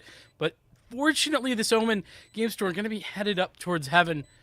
But the time, it's already been ticking quite a while. The Aftershock's going to clear out short, popping out information. Paranoia isn't actually going to hit anyone. Rodon is going to have that frag. This is USF's round, almost certainly. And it will be Rodon with the quad kill. A thrifty round that, honestly, it's fully CPP's fault that they lost this. They got a little overzealous. They got overconfident, and that's the problem with confidence. Is it's great until it bites you in the butt. You need your duelist to have confidence to take those opening fights, right? You don't need everybody on the team to have that confidence to just kind of swing out for no reason. Especially Kate. Yeah. I mean, you already saw the whole push B strat once on their first eco, right? On their first pistol round. You know they only have enough to buy Sheriffs. You're probably expecting to see it again. And Kate just kind of peeks out and takes 110 damage off the rip. And that kind of really set the tone for the round, in my opinion. Just that shoulder peek and not really paying attention to where you're located because I have a rifle. I can't lose this. Kind of just set the tone. And with that happening, as this Nanostorm is going to get popped into Garage, as a little pressure heads that way, a little bit more default action, but kind of just sets the tone for the round, right? Kind of that careless, carefree, like, hey, we're going to win this anyway. It doesn't matter. They have Sheriffs, and turns on their head, and USF is going to have the ability to potentially pull themselves within one here. In no way or fashion they really should have. Yeah, it's just a bit of carelessness in reality. Aftershock moving for TKY. Last bullet hits the shot in time. on Cake. So a disadvantage now for Cal Poly. The ultra aggression from Chipotle guy is going to be punished, and now problems begin to abound for CPP. They're going to need a big hold here by Mikey. There's one, there's two. Okay, Mikey getting some value there, turning this into a 2v2. Spike has not gone down yet as well. So it looks like everyone clusters right here, of course, around B-Link pushing in. Flash going to be used, only hits the turret. So we're going to see essentially USF more health here, but you have the opportunity to at least spot one out. There's one frag found by Neo. Now you have the pinch. It's going to be on. There's Neo once again being able to shut it down. CPP returns to their winning ways, being able to pick up this round. But like you mentioned earlier, the economy for USF is not going to be broken after that massive 3-3 round last time. Yeah, I mean, that's the beauty of a thrifty round. You don't buy anything. Not only do you get the money for the round win, but you are already saving. So you basically get, I mean, you don't get double money, but you have double money. And so it'll be a situation the same in this case where, I mean, TKY even had enough for an operator there. I don't know what weapon actually got thrown out. Bought a teammate, might go for the Blade Storm instead. That seems the most likely scenario. Just to make sure the money stays even. Nonetheless, regardless the decision, I think both are fine. And so we are going to see that Blade Storm. But as soon as CPP get a little more serious about things, they bring it back. They make the Blaze. And, I mean, Neo, continuing where they left off over on that first map, it felt like Fracture, it was very much Neo in the mid-round, just finding multi-frags and another multi-frag there. Yeah, and it's just what Neo, I mean, I've come to expect so far. I mean, it's been one map, but they continue to do it as Neo finds one on TKY. And a little spam here might get some damage done, just narrowly missing a member. And so my question is, Chipotle, okay, I thought he was trolling a little bit by having the operator and no shields. Turns out they do have a Vandal, so that's definitely going to be good. And Chipotle guy doesn't lose 1v1s. Going to be able to get chomped by the Prowler right there. Early swing coming out from Blazer to be able to capitalize on that. Mikey gets one. Mikey finds two after using the showstopper. Finds a headshot. Blazer's going to get one for the road, but it doesn't matter. Spike doesn't even drop there. And again, it's Neo on the KJ finding opening frags in Garage just by kind of being a rat, playing the sound that they're hearing. And even the presence of a flash from Garage turned TKY around. So they didn't have the opportunity to even see Neo swinging them. It's just the combos of utility are always so cohesive over here for the Broncos. Can you even call it rat behavior? Neo just swinging out and getting a kill. I feel like it's Chad behavior, is it not? I mean, it's a little bit of both, right? Because like playing that position in Garage as KJ is like inherently a little bit ratty. But at the same time, like the way he just ego swung that, knowing that the threatening of the flash being pulled out, that's heard and not even used. Absolutely, that goes to show that they just know what they're doing. And TKY, I think that's the first time I've seen you not get utility off a free peek. Yeah, it's a little unfortunate, though. With the Sheriff, it can be a little bit tough at that range, regardless of the difficulty. This is going to be an interesting retake. The reason is there's two lockdowns. We got the first one, and the attackers going down, and it's okay. I was going to say it's happening again. TKY, no, takes the shot and goes for another, gets that frag. Both the lockdowns, they're going to be effective. They're going to go through. A player detained on both sides of the equation is Shumis. Maybe gonna get defended by the rest of the team. There is a player here. No, the lockdown doesn't last long enough for CPP to take control. Cake and Chipotle, the last two alive, up against the Omen, and taking that swing seems unnecessary to me. Blazer didn't have to take the fight then and there. Could have waited. As you see how close it was, just 5 seconds left on that timer. 2v1, like one is gonna stick, or one theoretically should stick, right? But I mean, you're right, you play your life there regardless. You don't have to isolate the 1v1, especially as an Omen, where you might be able to delay with a smoke. Maybe you have Paranoia still left in the round, so it's kind of iffy. At the same time though, sometimes you just have that feeling like I might be able to catch them off guard, and you know, sometimes the feeling's wrong, and you know, you feel it in your gut, and then you go, okay, my bad guys, we go next. But CPP right now 6-1, continuing to stack econ, continuing to stack that paper, and right now it almost feels like compound interest. It just keeps growing. That it does, yeah. It doesn't seem like this is a 6-1 scoreline, does it? USF, they've been in these rounds. It's been relatively close, but in the end, not anything but that one round for USF. Double aggression now laid out here in Sewer.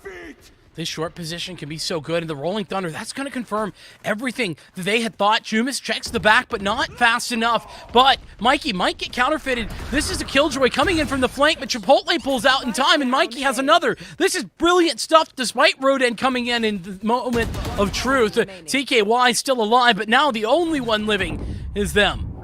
Yeah, oh, okay, TKY finds one.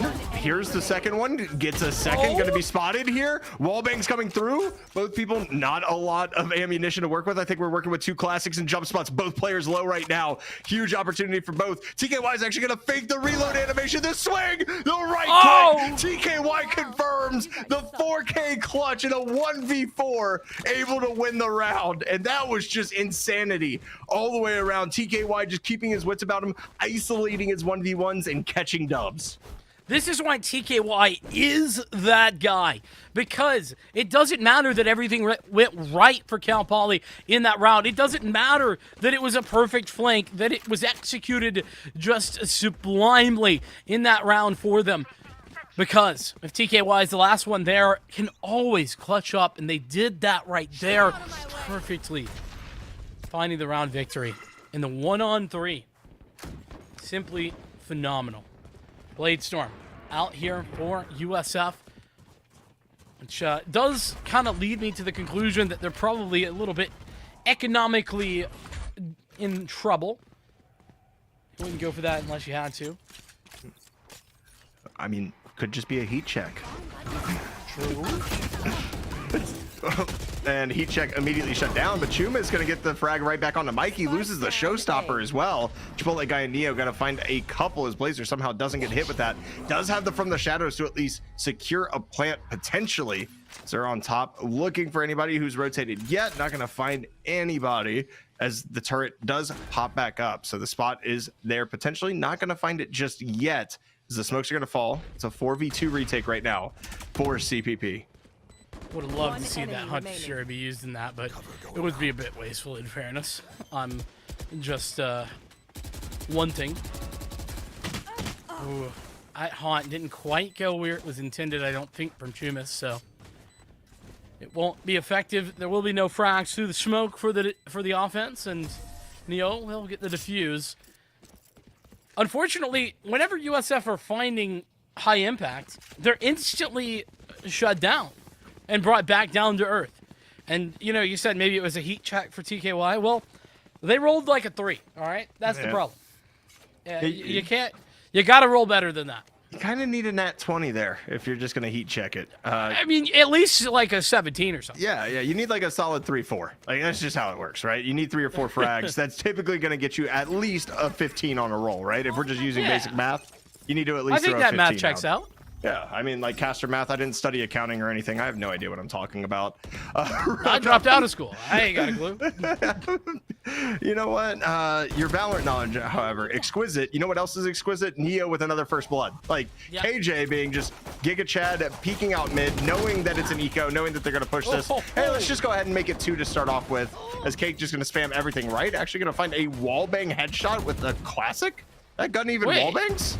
I mean, I guess through that little, like, the side of the wall there on B, on the right and left side. That's what it was, but... Vincent, you cannot convince me that these walls are not made out of paper mache, dude. Dude, those walls are definitely paper mache. There's no convincing needed. I'm right there with you. Breathe on it and something will go through it. It's ridiculous. I could sneeze and the projectile of the sneeze would somehow find its way through these walls on Haven. It's ridiculous. Listen, a water molecule could connect with the wall and it would just fall apart. That's the way that it goes. I don't know how that works, but it definitely works. Don't look up the science because I can't defend it. Nonetheless, what I can defend is the 8-2 scoreline for Cal Poly right now. And this, you know, last map we were like, yeah, but this is their pick. Yeah, but like they wanted to go here. It's Fracture, but it's Haven now. And USF, they decided to play this. You're gonna eliminate Pearl. You're gonna eliminate, of course, Split. Yeah, Split as well, which I kind of feel like Split would kind of play into USF's rushy style, especially with the 2 duelist meta kind of being brought back by teams like Fnatic on it, as this is going to be a great sit by TKY. But how does Chipotle Guy live there? He is unkillable. He's a liver. I don't know what to tell you. Oh my god. So it's a 2-on-4. This is very winnable for USF. They're going to have to give up the GOAT here. Rodan on a quick flank, but it's so well known. But I don't think they're going to have a lot of time to actually confirm or deal with this. Never mind. Mikey's got it. No problems whatsoever. No problems to be found. Blazer's going to find that one from Sewer, and it's going to be a shutdown by USF. And hey, if we have that 8-4 scoreline again, we've already seen USF's ability to win thrifties. We've seen their ability to win bonuses. Well, theoretically, we've seen both teams' abilities to win bonuses now with the first half going the way it is with CPP winning their bonus here. On defense, it's going to be interesting because I always feel like Haven is one of those maps that can just really hard go either way. Like, you can be super defensive sided for one team, and then they get on the offense, they're not able to really execute properly. I don't think that's a problem that CPP will have. It's just Haven ebbs and flows much weirder than most other maps in Valorant, I feel like, to where it doesn't really trend attacker or defender sided. Really just depends on comp and how the team plays. Yeah, I'm sure there's some numbers on it, but I would agree. It's very dependent on the team and also momentum. Base. I used to say this about Bind, but Haven has a bit of it as well. And I used to say that, listen, Bind is a map that it doesn't matter what the scoreline is. It's a matter of who has the momentum. And Haven kind of has that same situation. I've always felt like that, and we're seeing momentum coming out the window right now as Rodon's able to just get their way up Garage and find two important frags. Neo and Cake just falling asleep, and Chumis able to get Game Store, lurking through their smoke just a little bit too soon as the Killjoy lockdown still going to be here. Chipotle Guy going to have to bail off of this as well.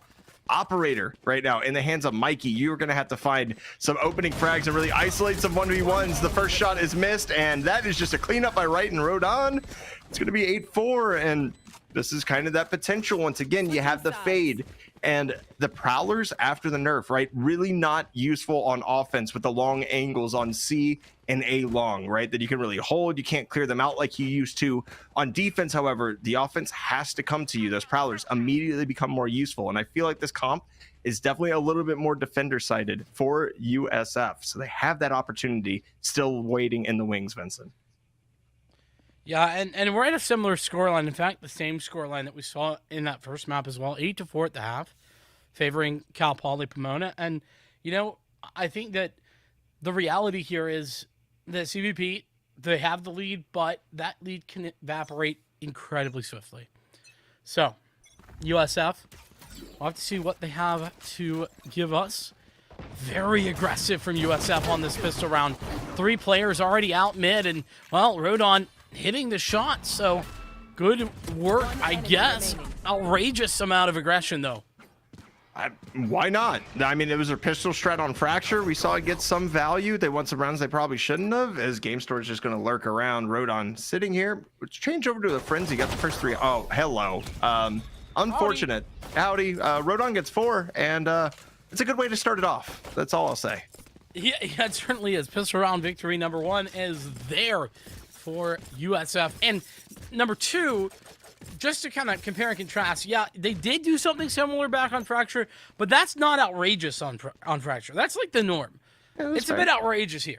Yeah, right? And I think that you have to respect the confidence of USF to go for that. Not only are they down a map in this series, but they're also down 8-4 again, and they go for it anyway.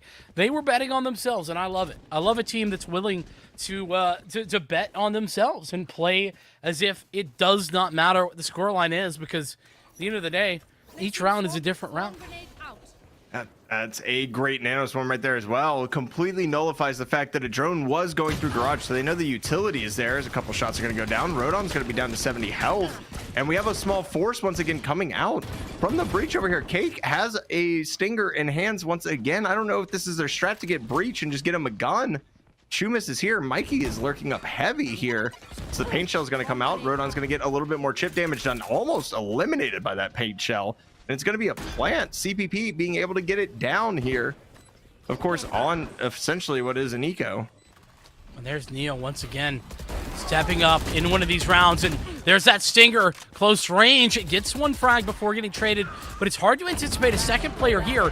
That's going to be free. The right click for Game Store. A free gun, by the way. As CPP now 1v1. Neo in the clutch. And they're both solo. 1 bullet requirement for Blazer and Neo. And Blazer doesn't have any clue that Neo's getting aggressive. Does now, though. Oh, the shoulder peek. The shoulder just spots out. USF is able to secure another round. And again, CPP on their eco decides to buy that Stinger. So the econ's going to be a little sketchy once again for Cake. And I just don't know how I feel about continuing to force up with just one member. I feel like it's an all or nothing thing, not a, oh, well, you know what? I'll just buy another Stinger and see if we can get me a gun kind of thing. You know, I still agree with you, but at the same time, I'm just thinking, deja vu. That's all I have. Yeah. It's so quick. Like, same 4 kills, same Stinger in the 3rd round, and potentially same victory here. We don't know. We'll see. So, I mean, if we're following the script, right? USF wins this round and then throws a thrifty and... True. Yeah. And then chaos happens.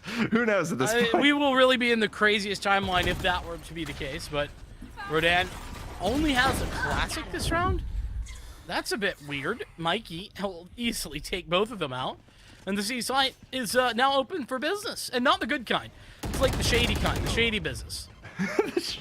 The scuffed business. The ones where you're not sure if you're safe at night, but at the same time, they have really good deals on stuff. Wait, hold on a second. Which businesses are you attending? I mean, I don't know. Maybe find a fake Gucci bag somewhere for your fiance. You know, it happens. This has to be a save with the operator in hand, right? You're not pushing this. 100%. You can't. I mean, you can, but it would be a little bit scuffed if you were to do so. Just to keep the theme going here. Yeah. TKY, an attempted shot. That one going to be unsuccessful, and so we'll fall even further back. I like the save call. This is the right call, and this is something that is actually really useful on this map. Because they already they were already sort of saving this round, but they're not going to get away with it. That operator's gone. No, I mean, okay, Blazer finds 2 at least, but gonna be taken down. And they just ensured that the guns are just disappearing. Like you're not keeping it. So CPP able to come through and pull that out. And honestly, we kind of tend to forget that CPP did find some value out of that second round. They did get, you know, it was down to a 1v1, right, on that bonus, and that's why you saw. I mean, that's why you saw Neo with just a classic. That's why you see him now with a Bulldog. So on both sides, we're kind of seeing scuffed economy buys, obviously favoring CPP a little bit with that win on the last one, but still light shields being bought, a Bulldog being bought. Like nothing is guaranteed at this point. And TKY is just pushing the pace, pushing the tempo once again, and they might meet a devastating end to Game Store. No charges. For the record, it was Rodan on the classic, just so my bad, you know. my bad. But yeah, you're right. All, yeah, all good. 9-6, though, with the opening pick, working into a 4-4. And this very heavily actually favors the attacker side because now USF, they have to, listen, make some gambles. Of course, they always gamble responsibly, but the difficulty is there's no real responsible answer here. They got to leave something open. This time it's the A site, and in fairness, that's where no one is at. So they've done well to make this call for the time being, but that's just it. The call's good for now, but it won't always be that way. I mean, the real question is, do they slow walk early enough to not get heard really going through sewer if they decide to aggress that way? That's going to be the real question. Obviously, fault line's going to be blown here. You probably hear that one. You see everybody on defense start to lurk kind of towards A. So they have the hard read on where they're going, but the fault line is just a fake. Yeah, we're going to fake the fake. Apparently, we're playing Rocket League right now. I love this double fake right here. This is just huge brain maneuvers right now for CPP. And obviously they're a bit slow on the approach initially. They don't want to overswing, but they have found the call. Nobody was home. They certainly have, but Rodon does have lockdown here, so that's going to be interesting. That's going to get dropped, and there's going to be a hard read on this, right? Oh, yep, hello. Okay, we're going to see, of course, we're going to see the retaliation of the breach coming out right there with their ultimate as well. Chuma's going to be able to find some value with this, and Blazer just swinging through, spraying wildly, and doesn't get taken down by the shock dart. Actually finds another. Is Cake. Chumas, you're just running it down. You have an Odin. You have the gun of destiny right now. Unfortunately, not able to land a headshot with it, which is just so deadly with that aim punch. Unfortunately for them, though. Dropping, falling CPP. Able to take a 10th. They're in double digits. And it seems like almost an exact repeat of what happened on the last map. Yeah, I mean, not quite anymore, but it's the same in the momentum swing, right? That's what it was the momentum swing in that Thrifty round. Instead, it happens on the bonus, and yeah, just great rounds back to back. And that call, whoever made that call for USF, I mean, to be fair, Rodan, in-game leader for them to swing back over towards A. Right call. Unfortunately, the double thing. Yeah, you got to take the reads that you're given, right? When you don't have an agent that can actually get that information for you with the haunt being down. It's unfortunate, but it is what it is. Neo's going to find another opening pick on Rodan, and I think that's like Neo's 5th first blood so far as KJ. So Haven seems to be their playground. Yeah, had 4 last map, has more than that definitely now. Right click's going to come out, not going to find anything for TKY. Neo is just bullying people at this point. Are we sure this is legal?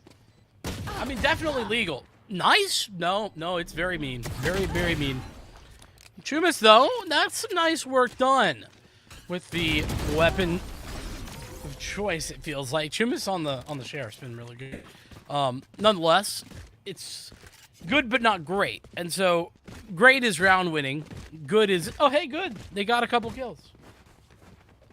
I mean, it's kind of what you're looking for out of an eco regardless, right? Take 2 or 3 down. The problem is that you win 3 in a row, your economy is going to be stacked. You're stacking paper like you're Floyd Mayweather. It's that simple, and you didn't really shut anything down. You're going to see the 4 Vandals, the 1 Spectre. We're going to see an Operator purchased by TKY right here. I'm interested to see because I'm not going to say he's falling asleep at the wheel, but like that 1 shot on that breach in the last round, it seems like the confidence is starting just to wane a little bit as this is a full-on aggressive A push off the rip, and it is red. The rotations are coming out. The delay doing a decent job, at least, is Mikey versus Blazer is going to be a pivotal opening frag here to really kind of get the ball rolling.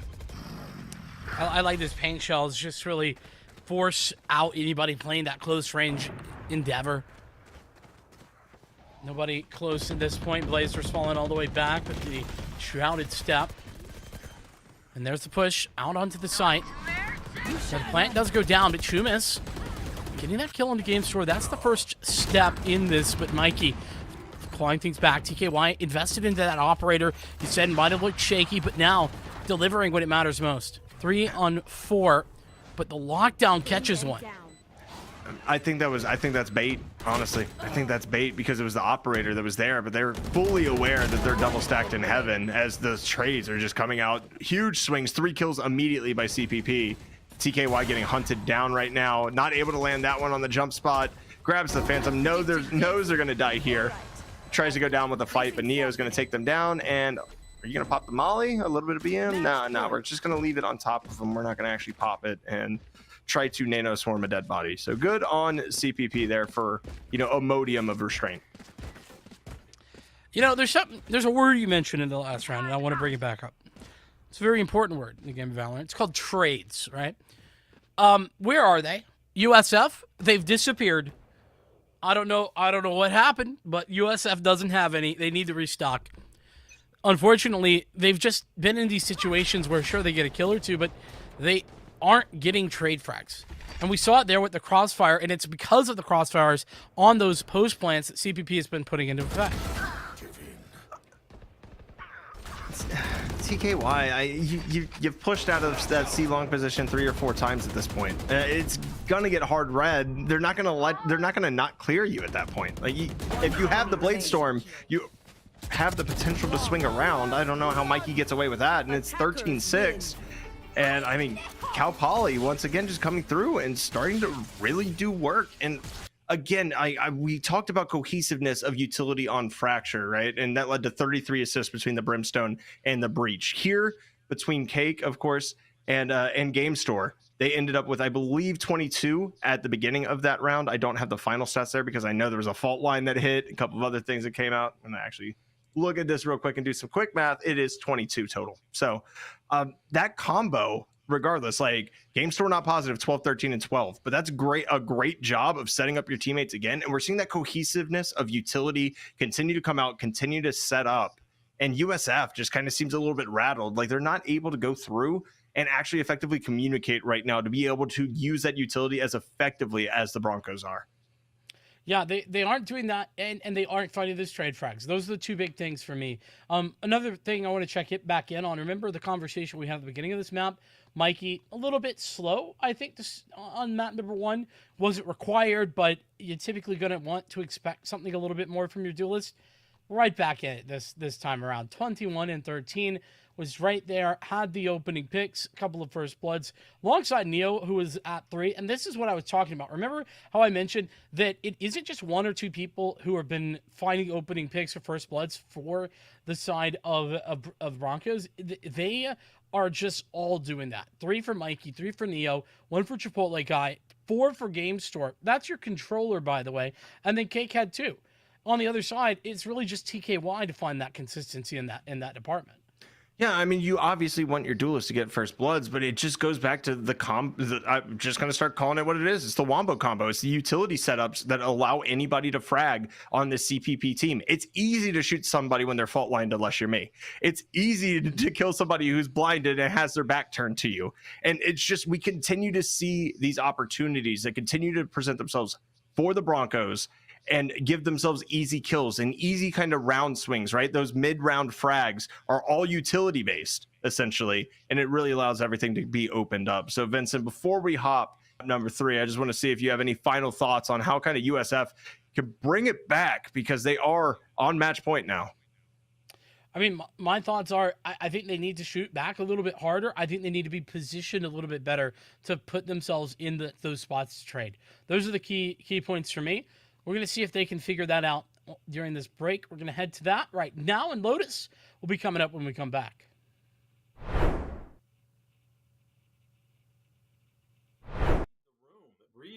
Read college athletics and how it's connected and how it's not, and take what we have expertise in championships, but also throw out some of the other stuff. I remember when we first started, there were some conferences were applying their amateurism rules to all of their esports competitors, and I think we knew enough to know that no, that's not going to work in an esports culture. It's got to be very different. And by the way, the NCAA was going in a different direction. You could see the train had already left the station on that, and so it's an incredibly dynamic area and ever changing, and will continue to change. And just as we didn't know when we started what it's going to be looking like, I think similarly, we still don't know what it's going to be in another 5 years. I know enough to know that all of us are still going to have a thriving esports program that's doing a real good service for our members and for our competitors. But we still don't know necessarily what some of that is going to look like, and that's pretty cool about it all. Let me ask you this, because you all are used to dealing with your athletic directors. And each of them are dealing with what's in front of them in their athletic departments. My guess is at least some of your schools are that this is not necessarily operating within the athletic department. And can you talk about how you navigate that in a conference office, and maybe the best way to handle that, or do you have preferences? Do you try to steer them one way or the other? And just talk a little bit about that, if you don't mind. Sure. The majority of our schools are not under the athletics umbrella. We have one institution that perhaps by next year will be under the auspices of athletics, but most of them are in other departments across campus. Right. One of the things that has helped us is that we have support from the president's office. And so in order to participate in Mountain West events, you have to have an adult non-student administrator that oversees that, the eSport program. And that's where we get assistance with, eligibility checks and, please complete your roster, things like that. I don't know in the future, and it depends on, who's sitting in the athletics director's chairs, whether or not more esport teams will go under the umbrella of athletics. And I'm kind of indifferent in terms of whether it should, because I don't want esports to go down the road that some conventional sports have gone down with the NCAA. So we have a unique opportunity to kind of craft esports in a way that fits what esports is, as opposed to trying to fit it into a conventional athletics box, so to speak. Right. You know, I think the success of our program and getting participation is exactly that. The fact that we're not tying it in necessarily to athletics and NCAA eligibility. Like Carolyn, we probably have 3 or 4 schools that are under athletics.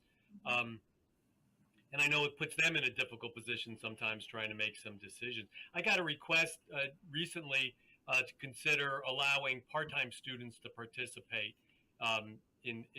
during this year, because some schools struggle sometimes to fill out all the games that they want to play with us.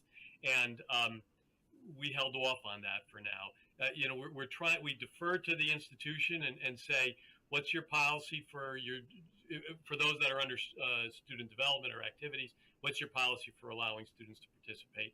And if you certify that they're eligible under your current policies, then that's good for us. I also think, and I was part of some of the conversations early on with the NCAA years ago about the NCAA getting involved as a Division II representative, and I was crossing my fingers that wouldn't happen, just because I think this needs time to grow, you know, and expand. Can I ask Bob a question, because you mentioned part-time enrollment, and one of the things that we've done here is that as a conference we've just set eligibility standards, full-time enrollment, making progress towards your degree as the institution defines it. Are you guys doing something like that as well? Because we've gotten that part-time enrollment question and we've said no. Yeah, no, I don't think we've gotten that far down the line, Carolyn, to ask for that. I think we kind of put it on the institution, but we do say that the student has to be a full-time. Now, they could be a full-time grad student, but they have to be full-time as from what the institution decides. Yeah, our eligibility requirements are just as simple as can be. You have to be a full-time student in good standing. Yes. And after that, and that's about it. Now I think we wanted as few impediments to getting this thing rolling as possible in the outset. I do think as schools get more competitive, they will start to distrust one another, and that's why we have this 500-page NCAA manual, because schools distrust one another. But we're not there yet. You know, right now there's still a collective. Let's move this forward, and the fact that the NCAA is not administering it, I think, is really helpful to the growth of it all. And yes, we allow grad students. We don't even have a 4 or 5 year clock. If you are full-time enrolled for 10 years in good standing, you can do, and why not? Why would we not say that that's okay? Now, eventually, like I said, we may change our minds if the schools require it. They say, no, this is crazy. Look what they're doing over there. We don't like, you know, but I think we're still a long way from that. Alex, do you have anything? Yeah, I mean, I echo everything that really Carolyn has said. You know, you're gonna have to forgive me. What was the original question? It's been a minute. I know. I'm sorry. Well, just kind of what you set out to do, and then what maybe the realities of it all.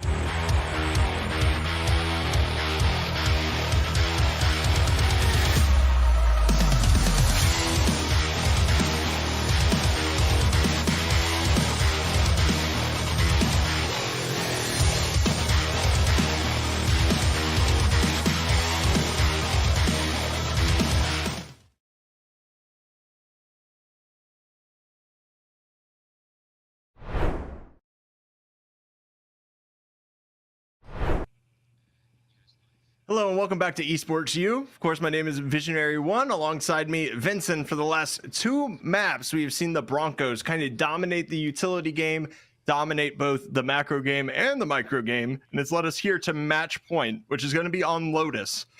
Obviously, we saw USF kind of come out, of course, with a really aggressive tactics on the 3-site map. Well, we get another one. Are we going to be right back at it again with USF kind of trying to push the pace? You know, it's hard to say, but USF in general are just a pacey team. They like to play aggressive, and I think that's fine. But it can it can be problematic when you run up against somebody, or a team in this case, that is really shooting well and are tactically very sound. They don't overswing. They make sure to let you take sites when they have utility to retake, and then retake themselves with ease. And when that is the case, it is difficult, I think, for a team that likes to play with pace, if they don't get opening picks, to actually win. Yeah, and it really just comes down to, again, the fact that you are going to use utility on site, especially like when that fade, that haunt, we really didn't see a lot of value out of it, especially in the last map. And so when you don't have that information, you don't really have anything to go off of. So you still continue to spam that utility. You kind of start losing that battle just bit by bit, as everything is there for the retake for the opponents, who of course has been Cal Poly Pomona. But we're going to see another breach. Love to see Cake on the breach, of course. Neo going back on the Killjoy. Can't say I'm surprised there, but a Neon lock-in by Chumis. That is an interesting pick for this map, and I have seen it be effective before at the highest level, but it is not expected, to say the least. Well, I think it kind of goes back to what we were just talking about. A team that likes to get aggressive, likes to play a forward position, and continually push their luck. I mean, that's a great pick for them. I think the Neon makes a lot of sense. It works with their play style, and particularly if TKY locks in the Sky, it will be a good, very well-rounded composition. On the other side of things, this is going to be interesting that we have a Gecko on the board. I think if there's a place that you can play Gecko right now, it is Lotus. Like, Lotus is undeniably the best map for Gecko. Currently, maybe Fracture could be argued, but Gecko definitely is a Lotus pick. I also think that it's somewhat difficult to determine if it's like good still right now. It's just so new. And so for me, I've seen it be very effective. I've also seen it kind of be flat. It just depends on how well you use the utility. Yeah, and it really just comes down to, in my opinion, especially on Lotus, the kind of weird spots that you can throw Dizzy out of, like especially like Waterfall, right? You can throw him straight up. He will get and spot anybody on C long because it doesn't have any range limitation, right? So I feel like there's some good spots, some cheeky spots that you can actually use them effectively. And of course, everybody's fan favorite Wingman is going to come out as well. And if you shoot the Wingman, we might have some audible groans here on chat tonight. I'm not sure, but I know I will, as that is the cutest little gremlin that exists in this beautiful game. You know, I think gremlin's a great word for... It's just the noises, man. It's the noises. Yeah. Indeed, yeah. Noises are great. Lots of utility, though, put into B-Link here, making it difficult to move forward if you're USF, and that aggression starting to actually be found and answered, but the adjustment almost immediately back to C. It's all a bit of a ruse when you think about it. All of that utility being invested, they saw all the players, and so they realized that C site had rotated. Unfortunate pick onto the Viper there, though, is Rodon, and Chumis is going to find some more value out of that Neon pick. I mean, we weren't questioning it. You said it was a good fit for the play style, and the ability to hold that site afterwards isn't exactly what Neon's known for, as of course the location is going to be spotted of Neo, going to get flashed as well from behind, and Chumis is going to clean that one up with a 3K. And USF with a very successful opening round right there, getting the first pick, of course, with the quadruple swing, of course, onto Chipotle guy. I think that's a real big opener and a way to kind of build some momentum for yourself. And there's Kate going, no, we still forced by stingers while my team does absolutely nothing else. I mean, clearly they've decided this is the strat, and in fairness, has been effective twice. So whilst I'm in the same ballpark as you, of like, typically this isn't the play, its effectiveness can't be argued with. Also, appreciate TKY giving us Surprise Penguin. A Surprise Penguin is great.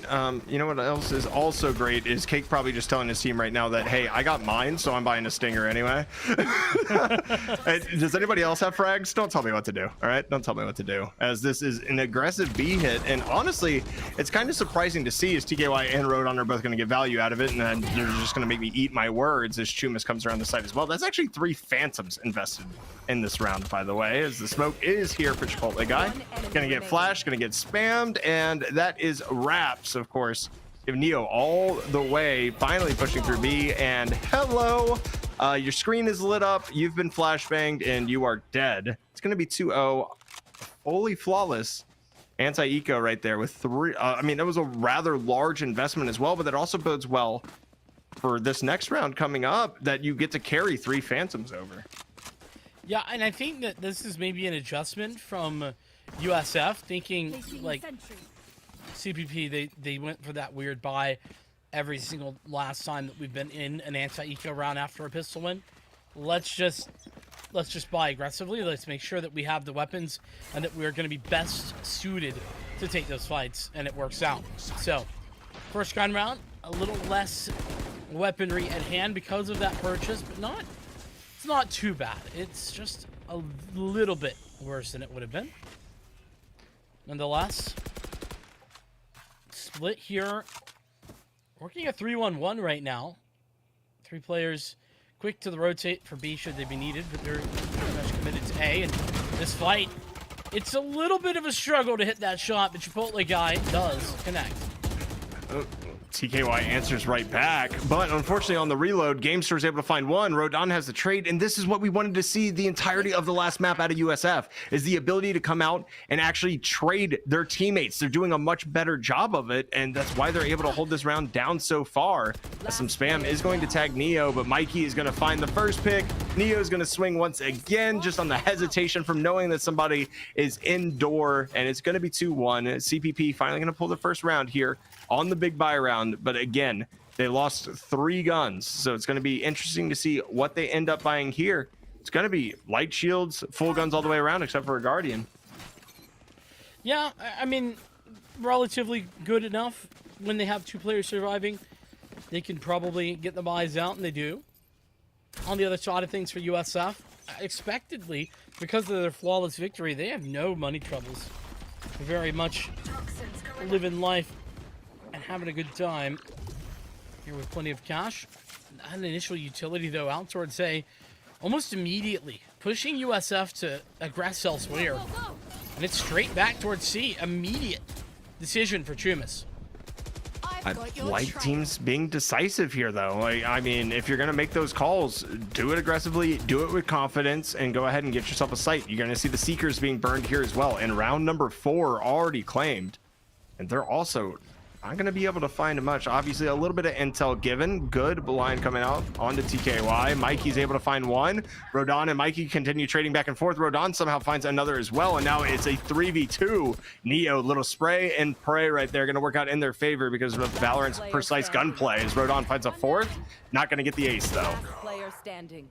Neo though still alive, and there's time on this clock. Does he know though where this player is located? Not a chance. Blazer has the angle and picks up the frag.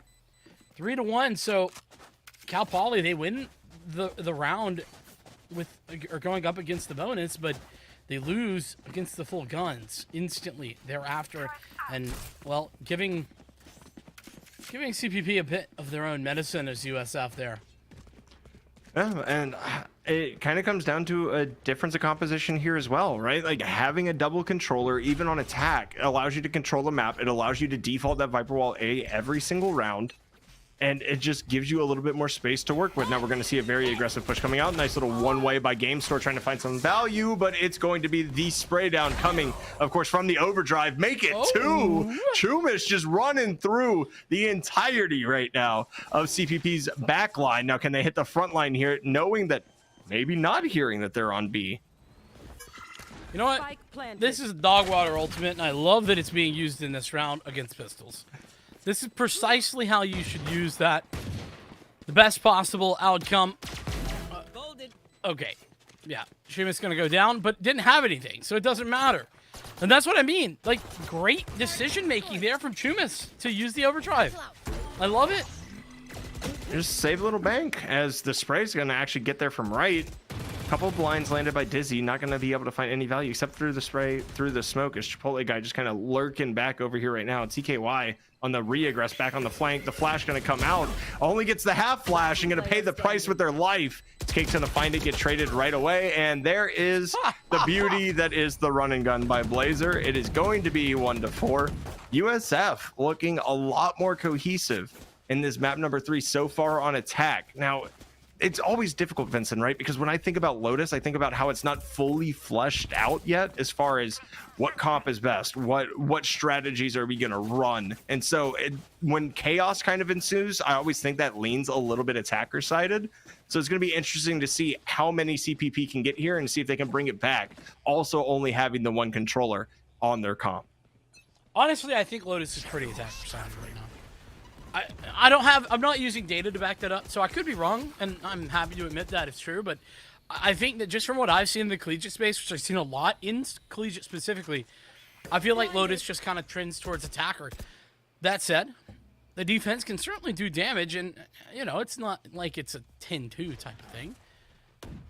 Yeah. We're not on Old Split. Yeah, like 8-4. I think 8-4 is reasonable to expect at this point in like the collegiate space and how everything's been played. If you get 4, you're not confident, but you at least don't feel like you've thrown the whole game already. As the Killjoy lockdown is going to be burned here, going to push everybody off of that C site. But this has been a pretty hefty def regardless. So value going to be there a little bit as the congregation, the Congo line, going to be running onto A with, of course, Dion opening everything up, the slide out, and Mikey just being patient with all this noise, all the information that they're gathering right now. And there is one frag. Can they get 2? Mikey finds 2. Oh my, you have the Soul Shopper as well. Do you get 3? No, it lands on the top of the box and barely does any damage to the Omen. So now we are 3v3 looking to try to break onto site. You didn't open it up, and here's Thrash coming for you. Yeah, Thrash, this 6 seconds, plenty of time, is going to get a detain as well. Rolling Thunder right after that seems maybe overkill to me, but regardless, with Wingman coming around the corner, those poor humans had no chance to move, shoot, or even see. That is, that's cyberbullying. If you wanted a definition, that's it right there. You get detained.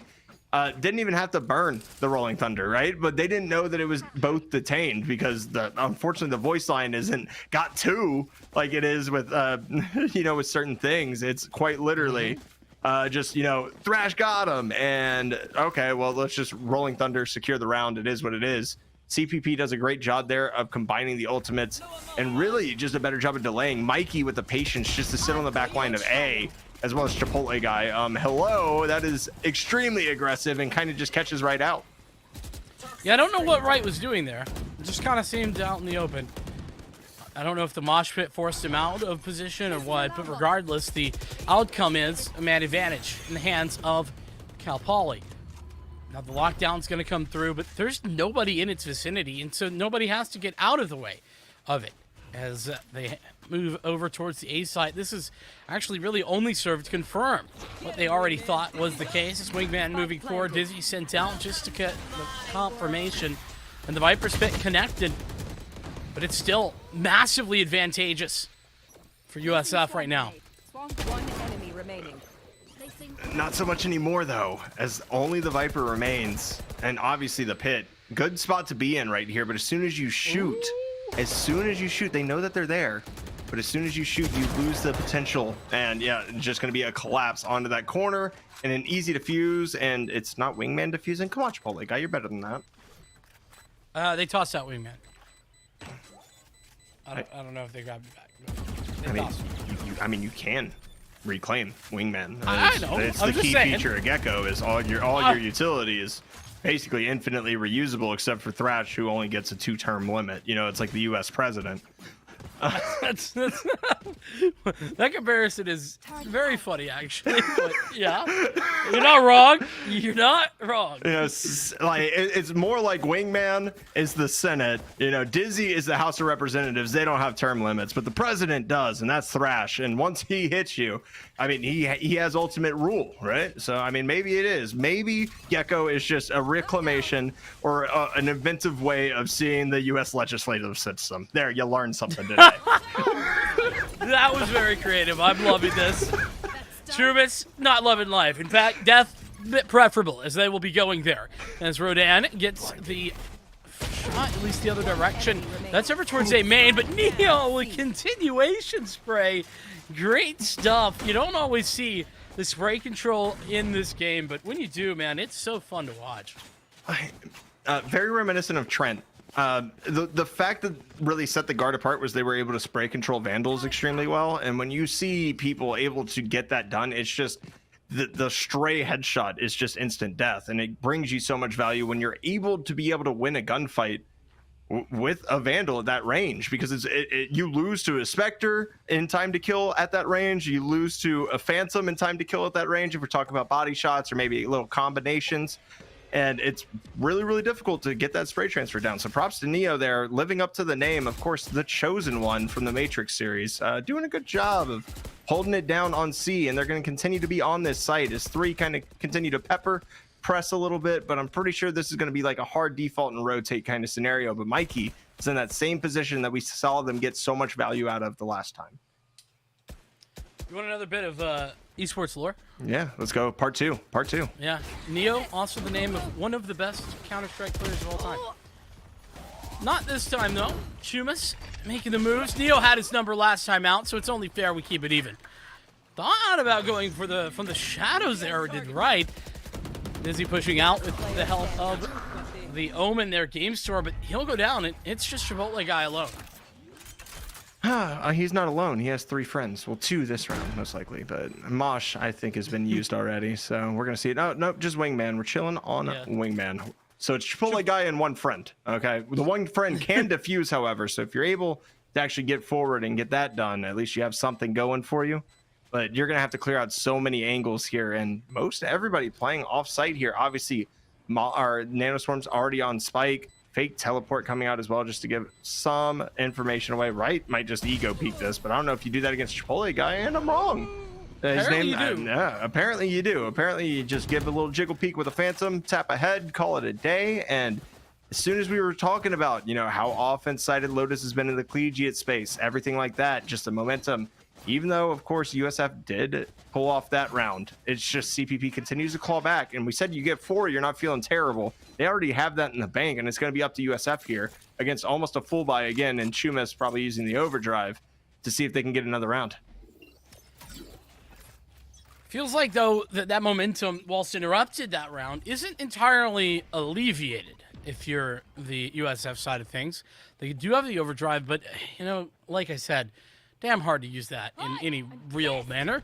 They're going to try. Maybe use it through a smoke. That's actually great when you can't see opponents. Neo, though, going to make sure that it's difficult, and that's why it's trash can. Chumas trying desperately to get the kill, but Neo still alive. But TKY pushes around the corner and finds a spray down, a double spray down, but now they're alone and in trouble. Game Store pushing back around, and Mikey with the closer. Yeah, I don't know, man. Overdrive's just bad. Also, Neo's fantastic. Got 2 kills with utility that round. I was just waiting for the alarm bot kill, which I know is not technically possible, but I was waiting for it because you got value out of the turret and the nanoswarm there. Yeah. So, I mean, I felt really bad for right there as well, because obviously you saw just the kind of collapsing of everything that happened, getting stunned, of course, by the neon just kind of clipping through the wall a little bit, and then that nanoswarm also quit through the wall just enough to kind of remove that spot. So great combo utility on kind of an awkward place that I haven't really been seen used before. I'm definitely stealing that. Probably not the neon, but the rest of it. Or, I'm sorry, it was a fault line that stunned. That's my bad. Yeah, well, it's all good, though. I mean, good utility was the end of the day, the call and the game. Chipotle guy, that's a nice shot, and it seems like everything's falling apart awful quick here for USF at the moment. Oh, no, Mikey. That is brutal. I don't know why Blazer was looking at the blast pack, but the distraction worked is all I know. That's a mental reset in my mind. That's like, okay, let's go next round. That's basically self-depreciating humor is what that is. And Game Store, again, like CPP currently winning 6-5. Game Store with 12 assists on Omen. It's just one of those things. You can go 1-8. You have enabled your team to get 12 kills off of your utility. And just we continue to see things like extreme, that. A little extreme. I would like to see a little bit more from Roman, but yes, yeah, absolutely. But 12 concept assists, is there. Yeah, the concept. Rodon has the concept of clicking heads right now as well. That's a concept I find basically alien. Can't do it to save my life, but that's not true for these players on the server. Cal Poly currently down a man, and the plant comes down via Blazer on the site. Spike planted. There's a Thrash ready to go.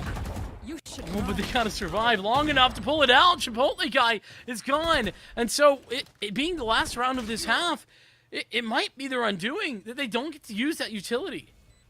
And I mean, the Killjoy is going to allow Chumish just to rat it out with the Judge right here as well. And look at that. Oh, Neo. One enemy remaining. Yep. Hello, Judge. So apparently we're running through the entire gamut of everything that is constitutional and holy about the United States. That's a teleport across. Game Store still trying to find something. But we have now officially talked about the legislative, the executive, and the judicial branch on one broadcast. So I think you may have missed your teaching as like your calling as maybe a teacher going into possibly. I don't know. You got the government down. That's all I'm saying. You were killing it. The biggest problem is you get old and then you have to start worrying about that stuff. That's true. That's true. But you know what? But you could be informing the youth. 6-6 is the scoreline that we move forward in. I think this is a pretty reasonable scoreline at that. Not bad for either team, not great for either team. I think that both teams should be happy actually where they got to this point. Of course, pistol round means because it's tied up, it's going to be pretty big as it will define who takes the momentum into the second half. As Mikey was just falling from the sky from that blast pack, went so high up. No, I mean, you're not gonna expect him up there if you're gonna peek that angle off the rim. He's in heaven. Wait, there's not a heaven on this map. Yeah, you crane your neck up like 95 degrees. You're like, what? How's it going up there? How's the weather up there? God, it's so terrible when people say that. But little default coming out to see here. Of course, that Viper Wall was committed early, so that kind of control has been taken care of. It's going to be a little rotate. Chipotle guy going to find value with a headshot once again over onto the Omen. A little bit tagged up here, but it's not going to be anything that's too insane. It's 22 health. You might be able to survive a classic shot at this distance. And no, you won't. My bad. My math's wrong. It's okay. We casters not known for our math, known for the communication, which currently is great for the side of CPP. Does pull out the utility that Paranoia goes forward, and Game Store eventually takes advantage. Here's the plan. It's on the B site. Can be a death trap, but that's the problem. The death doesn't come if there's nobody to deal it, and Blazer is currently the only one left to do the dealing. Is Mikey gonna? No, Mikey's not gonna check this though. And hey, 1v3 classic, still 25 shield. Like you get 100 HP and 25 shield. You get a little bit. I mean, getting drained down, of course, by that turret. But and here comes the aftershock. Just the delay. The delay ability here is going to be massive. The fault line coming out as well. Blazer's going to get hit by that. Defuse is basically out of the question at this point. You're just trying to find some frags. There's one on the cake. Not going to be able to get the high-low, though, as Neo gets the headshot. CPP going to take the pistol round. So you talked about that momentum swinging off. We talked about this map seeming to be attacker-sided. It's going to be time for CPP to kind of run away with this right here. We're going to see Spectres, Bulldogs, not as much of a force buy as we saw from USF after they won the pistol on offense as well. Yeah, and by not as much, it currently looks like 0. By the way, I was talking about the HP of CPP there, just for the record. Yeah, my bad. They were low, is the point I was trying to get at. Just not very well. CPP, though, doing a good job off the back of that pistol, or at least look like they would be. Their approach towards B, though, is a bit suspicious. There's 3 players here. But Mikey, with the help of the Boombot, will find the opening pick just fine. Alongside the Paranoia, add another, chuck another extra attempt there for the Omen.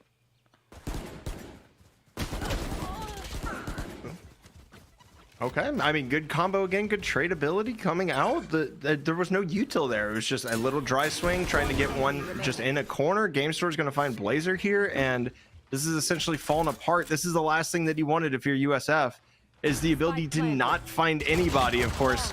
Oh, that's not find anybody on the bonus round, right? Like, you want to get a frag or 2 here or there just so they can't full buy into next. Now they just get to carry this and stack paper. Like, if you look at it right now, not even a lot of shield lost.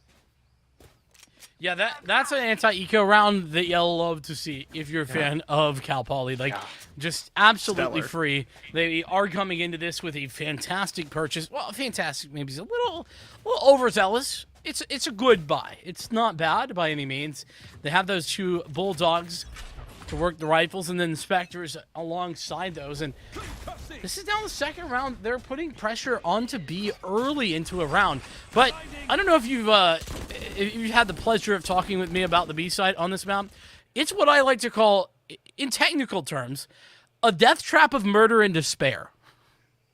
Yeah, I was gonna call it a cluster mess to keep it PG. Just because there's just too many angles to defend from. I don't like anything that has 4 sight lines directly onto you. So it's good that they put that initial pressure just to kind of raise that doubt. And then at the same time, like Game Store with a little lurk here, actually not going to get hit by the flash. This might be valuable soon as this, of course, Rolling Thunder comes out. Going to be able to hit 1, but that means people are going to start aggressing towards B. And you see Chipotle guy also holding the flank down, going to find value out of that as Rodon not able to get more than 1. TKY trades abound once again, but that means the man advantage once again in favor of CPP. Until that happens, the spike is dropped. It's also been hit with the poison. So it's going to be a little bit tougher now. You're at the gun disadvantage. Blazer hasn't been touched yet. It's going to be up to the kind of this double peek here, and Blazer's actually going to lose that gunfight, and that's going to be massive right here. As Chipotle guy, we get to see Wingman plant. There we go. First time, actually. Yeah. A little bit disappointing, right? So slow on the rotation here. Really could have helped out Blazer, but instead now full 1v2. Pops through the smoke. Unfortunately, the timing doesn't work in his favor, and so Chipotle guy will have that final frag. It'll be a Cal Poly victory in the gun round as well. So 3 rounds in a row. Bonus round victory. That's a rarity at any point, but the way in which it was a flawless round in the anti-eco into the gun round victory there, that is incredible stuff. And now a lot of momentum in the favor of Cal Poly, and I think it's now time for us to talk about this is series point, in that a win here for CPP is a win overall. Apparently Rodon is throwing now, according to his name, and that push out of B kind of confirms the name. I don't want to be too harsh on the guy, but he said it, not you. Yeah, that's also fair. It really just comes down to like this little B aggression is obviously good. Chipotle guy's going to find 2 and get out with his life, which is kind of ideally what you want to do, is just keep as many guns as you possibly can here. And Blazer's going to be able to at least find something here. Molly going down, a couple of stinger shots left. That's going to work out in their favor as well, as Wingman's going to go down. But Neo's going to come all the way from flank. TKY, what? No shot, USF. You do not get away with that. Bro. Okay, let me get it out of the way first. Great round, USF. TKY, insane shots, not taking anything away. At the same time, what were they doing? CPP! What are we running to a toxic orb for? Not only the toxic orb, but there was a snake bite inside it. And then Wingman gets tossed through instead. Oh, what happened? What are these decisions? Overzealousness again, kind of rearing its ugly head. Like, you got 2 picks on A. Like, you got 2 picks on A. There's no reason to fight him. Yeah, there's absolutely no reason to go in that direction unless to assert dominance. And guess what? Well, TKO is going to come out and get 2 back-to-back sheriff 1-taps on a flick. And it's your fault for pushing through that in the first place. Like, it's just so questionable. Listen, there's nothing you can do about TKY there. TKY just decides to win the round by hitting. You triple swing that. And TKY just won anyway. But the push through before that was unexcusable. Regardless, I digress. We move on, as will Cal Poly. Thrash investing into this position, trying to find it. In the meantime, Chipotle goes down whilst Thrash was trying to find those positions out, and the B site is overwhelmed, but it's a 3-on-3. And there's TKY once again with the frag, and it really, Chumas had an operator that round that was committed, so good on them. Spike carrier killed, and now we know where the location is. Mikey's able to find 1, unfortunately falls off the box, and you're not going to be accurate when that happens. TKY going to pick that up, And USF comes storming back kind of on the momentum of that Thrifty. That was a buy versus buy.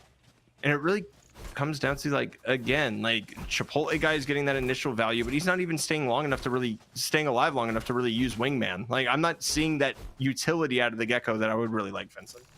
I think that we're not getting as much value as it could. It's also not bad. It's just kind of somewhere in the middle. And that's kind of actually where a lot of the Gecko play on Lotus has been for me, is just somewhere in the middle. But all of that behind us. Remember what I said at the beginning of this map about the B site? Yep. I submit to you Exhibit A, B, and C. Is these last 2 rounds, 3 rounds? Yeah. I understand putting pressure there just to kind of hold off, pushes, keep the rotations basically honest, right? At the same time, it just doesn't make a lot of sense to continue to plant somewhere that has 4 angles that you have to cover. And one of them is also, hey, it's a door that can swing and you can get some cheeky little shots off of that as well. Yeah, like TKY getting the spam kill through that box into B main, like, it's just so nice to see that. But also unreasonable. You don't have to give the opportunities there if you are Cal Poly. Nonetheless, this is going to look a little better. Chumis does hit the shot, gets blinded, hit with the Rolling Thunder, but still, Rodan finds the shot onto the entering Neo. Rather not a shot, just the Nano Swarm doing its work. The spike is left in the open. Cal Poly wanted to rotate, but they realized that they have no ability to do so. Oh, I love that play. That was such a smart play, using it from the shadows to pop out and then peeking behind it in order to get that frag and equalize things. Oh, I mean, just extremely smart job. And still, Spike not secured. Blazer is going to do everything they can to secure the round here. Paranoia going to come from the back as well. And good luck getting through this one and getting the plant down on time as Rodon's able to find another. And USF comes storming back, and it's been the story of momentum. And it's really just up to USF to hold on here for long enough. It's been 3 rounds straight, including the bonus for CPP. USF comes swinging right back, gets 3 of their own, and we're notched right back up at evens. And it's going to be an eco right now. And if Cake is serious right now with buying a Vandal and no shields and completely destroying his own econ, he obviously is going to force a Stinger next round too, because that's just what we've seen out of Cake. I really don't love this. Like, the Stinger buy on round 2, like, that's sort of reasonable because they also have bad econ. Like, the other team also isn't going to be with rifles mostly. That sort of makes sense. This, though, I don't know. I'm a little less okay with it, but they're not asking me. They're playing the game, and they're making the moves. They've been doing good with it before. To be fair, CPP's up 2-0 in this best of 5. Bye-bye. It's just timing different, and they don't even check to see if Wright is there. Wright's going to get the spike down as well. Shots down onto Mikey, who's been carrying the spike as duelist, I want to say at least half the rounds. Now Chumis is just sitting here with a shorty as soon as that spike gets grabbed. Oh, okay, Neo gets 1. Sitting in between the smokes, and Wright's just going to spray through it, and that kind of fell apart as soon as it started. Obviously, again, I don't want to hype anything up too much because it was an eco round, right? At the same time, you still had Cake buy a Vandal, and so now he has to go Bulldog and Light Shields here with $50, and I don't even know, is he full util at least? Probably with the Bulldog. I would hope so. I mean, look, they've lost 4 rounds in a row, so... I mean, loser's bonus is there, but loser's bonus aside, why are you dragging a Bulldog into an eco? Or a buy round, and it's just because you bought a Vandal with no shields. I mean, I'm right there with you. The question, not one that we can answer in this case, but the Bulldog, listen, great gun. Just gotta let it bark. It's that simple. It can have a lot of bark, but if it doesn't bite, then it doesn't matter. It really depends on how you use it here. And we don't have a Sage, so even if the Bulldog barks, it's still not getting healed. That's true. Not getting the heals, that's fair enough. A couple of ultimates, though, for Cal Poly to use in this round. Showstopper being one of them. Potential to set the pace. Rodan, though, really setting a bit of a dangerous precedent there by swinging that angle. Popping out. Dizzy doesn't find anything on the initial swing. It's going to be the lockdown invested. I think Wright's going to go for this duel, and this Paranoia is going to hit everybody, I think. Showstopper pulling it out. It doesn't actually connect, but it buys enough time for Mikey to pull the gun back. And we have the Venn diagram right now of course, the lockdowns, as Blazer's going to be able to find one. Chumas finds one as well. Spike Carrier is killed, so another round where the spike is going to have to be retrieved. And how do you get away with that, TKY? That's insane. Unfortunately, he flashes, actually gets a confirmed flash as well, but he does not spot Neo, who's just going to sit here, knows that they're behind the box. But TKY wins those, and he wins another one for good measure. USF saying never say die, 2 away from continuing the series. They are so good at finding those high impact moments for TKY. Absolutely insane with those, and a timeout being caused or pulled out by that round. And I mean, is it a little too late for this? Probably not, but also I don't think their money is in a position to buy either. Yeah, and I think this is just a regroup kind of timeout. You're not really worried about the buy. Again, you talked about the French save earlier. Might be another situation of that. But the way I kind of see it right now is this is the first time that CPP and Cal Poly has really been pushed, right? Like almost to the brink at this point. They're one off a match point. So I think it's a good time to get your wits about you, just take a breath, kind of focus on what's going on. Also, while we have the 15 seconds remaining in this timeout, I just want to mention that Fisher has won 3-0 and they're moving on to the final. So the winner of this series is actually getting to keep that CECC slot that's happening in Arlington, of course, in May. The winner of this game gets to go to that for free. Like, it doesn't matter if you beat Fisher or not. You get to retain that spot because Fisher's already qualified for it. Yeah, I mean, that's actually huge. The best teams in Collegiate Valorant are pretty much all going to be there. I mean, I'm thinking all of the top 10 teams that I know about right now are pretty much qualified. So, Mizzou actually being a big exception to that, unfortunately. They got the Northwood treatment again. Happens. It does happen. They're just... Poor Mizzou are just in the same division as Northwood, and so they get trolled. Nonetheless. Is it trolling or is Northwood just better? I mean, they're just better, but everybody else just has to be beatable teams. Instead of the literal world champions. Anyway, we'll talk more about that later. Chumas gonna miss a shot. That's thanks to Dizzy being put in a good position. And Thrash ready to go once again. This is a very important round for Cal Poly, and Thrash will be felled. Sir, they've killed the president. Now you have to deal, of course, with the rest of the legislature as they are able to claim some space on site, and Neo's actually able to find some shots with the Stinger. Of course, Chuma's kind of having to fall off here as well. Sees one jump, knows that there's a lot of noise on water. Has the opportunity to take out Wingman if they're going to plant here, but Thrash coming back out. Thrash going to be taken down once again. It's Wingman going to get the plant down potentially. It's going to be Chumas. Oh my, what a flick onto a jumping Neo. And yes, they're planting. It doesn't seem to matter. Cake's going to be able to find one with that Stinger, though. This is there. And Rolling Thunder's going to be committed as well. They are really trying to win this round on the eco. It's now going to be the 2v2. Chipotle guy finds another. Chumas gets one. Not able. Oh! I didn't see him reload beforehand. I thought they only had one shot in the clip. Luckily enough, Chumas able to pull that out with a shorty and a slide, and USF is on match. I'm sorry, excuse me. They're on map point to keep themselves alive. Match point. That's outrageous. I mean, any other agent other than Neon, it's just a real 1v1. Instead, it's just a free 1v1 because of the timing. Chumas able to get to the planter before the spike can get initiated. Insanity. That was an eco, but the money is perfectly good for USF. Cal Poly basically got to win 3 gun rounds in a row to push this to OT. And against strong economy, right? To where the fact that it is going to be 3 full gun rounds, but Rodon has, oh my, okay. Brought out the judge regardless, gets his value out of it, gets taken down by a game store. And I just want to say, Vincent, you kind of missed an opportunity to say a free V1, as you can call it with Neon in that situation. I did.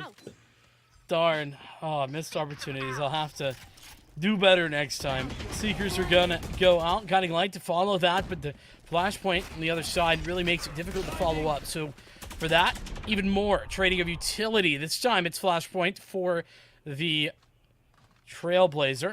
Okay, why though? Getting a bit overzealous and ends up punished for the trouble. Overdrive available, same from the Shadows. Two of the more difficult ultimates to find value out of though. With 45 seconds left, it's 3-on-3. CPP have their choice of the site. They do have their choice of the site to go hit, but Chumis is actually holding an operator directly outside of A and might be able to find something here. Yep, there's Chumis. He says, what's up? I'm holding this with an op. You've already lost on B how many times? So we know you're going to rotate. Let's go ahead and do that. Nice little jump spot right there by Chumis.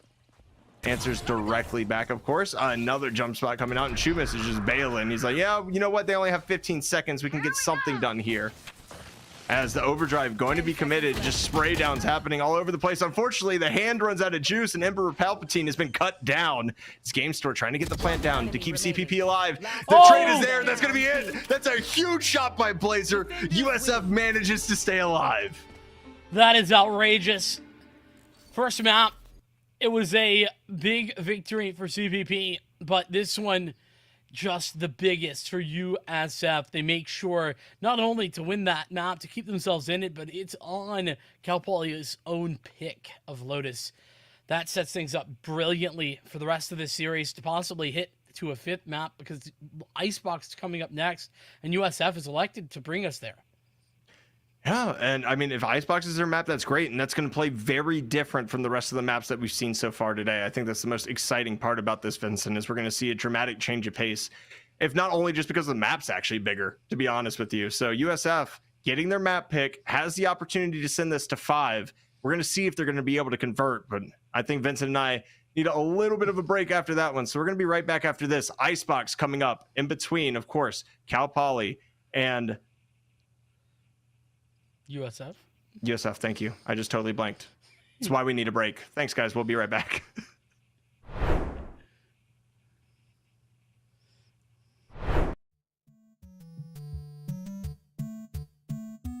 So that's worth it. Did I get too close to the camera on that one? A little bit too close. Should I back up a little bit? Okay, sorry about that. My bad. I've been awake for probably close to 32 hours. Like, I have to hold my keyboard the normal way, because if I do it, I feel like I have arthritis, and I hold my keyboard like that. It blows my mind. I can never do that. This guy right here, he's got his keyboard off at an angle. His isn't that extreme. There's a kid all the way down to the far end who has his keyboard all the way at a horizontal. That's really cool. They're going to be at that table right over there. Public information? Oh, I don't know. This isn't live, so it doesn't matter. It's not live, but you and I know. Yeah, we know. I'm not going to tweet it. Awesome. What game do you play? Smash Bros. Who do you play? Is it embarrassing? Is it like Villager? Yeah. Is it Villager? Am I spot on? Oh my god. Is it the Ice Climbers? No. Is it Game & Watch? No. Is it Pichu? No. Is it Wario? No. I can keep going. I think I can name every character in the game. I believe in you. Is it? Did I say the Ice Climbers already? Yeah, you said them. Is it them? Not them. Is it them a second time? No. Okay. All right. Oh, is it one of the links? Yes, it is. Is it Toon Link? It is. Oh, that is pretty embarrassing. That is rough. Who do you play? I'll give you $20 if you guess correctly right now. First try? Give me a single hint. It's an obscure character. Obscure character. Not played very often. Is it Wii Fit Trainer?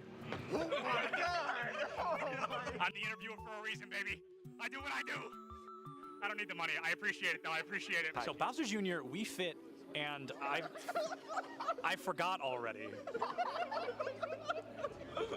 Are you all lying to me? Am I being gaslit? No. Bowser Jr., Wii Fit, and you told me already. Oh, Toon Link. Yep. Where's my main support at? Who are we playing this weekend? A lot of Brig. A lot of Brig, really? Brig Lucio, probably. Brig Lucio, really? I shouldn't say that too loud. I don't want to give all your strategies. It's over-under? What do you mean over-under? Like, do we think we're going to podium? Do we think we're going to come in last place? Not last place. Not last place? Certainly not last. What about 5th place? That's doable. That's doable? That's winnable? 3rd place? Third That's where things get dicey? That's very doable. Okay. First place? That's very doable. First place, very doable. Love it. That's the mindset. That's what he loves to hear. Yeah. Oh my god. Hold on. Cut the cameras. Well, who are you? Hello. Oh my god. I saw you earlier. I saw the back of your shirt. And I was like, I know that name. I know him. It's a quick play game. They Q-sniped each other at land. I thought it was a scrim. It's just unlucky. Are you actually a Villager player? Yeah. How do you feel about Villager being notably worse in Smash Ultimate than they were in Smash 4? I wouldn't know. You wouldn't know? You never played Smash 4? No. Oh, that's all right. Nobody's gonna hold that against you. Who do you play? I play Robin. Okay, wow. Did you know Robin has the lowest pick rate in the game? Yeah. Isn't that crazy? Come on, the LEDs, it looks just like Samus. Huh? Do you disagree? I guess I can see The it. Samus vibe. Show the controller to the camera. We're interviewing. This is recording, by the way. Surprise. Not my controller. Who do you play? I play Peach. Oh, wow, I like that. Who do you play? I play the Shotos, mostly Kazuya. No, you lose against Kirby. That's just like a statistics thing. Yeah. It's maybe. This is a death match. I think they're all in the same one. They're all on Icebox. Are they all in the same death match? Maybe. Who knows? I feel like none of them can hear me. I want to like approach somebody, but no one can hear. They all have both their headphones on. What's up? How do we think we're doing? I think we're doing pretty good. Yeah. What's your KD? We're looking at 10 and 6 right now. Oh, hey, that's third, dude. That's better than I expected. Who's bottom frag right now? I want to go talk to them. Ian? Hey, how do we think we're doing so far? You know, it could be better. Could be better? You're one of those rough days? Well, you know. Let's go find more people to harass.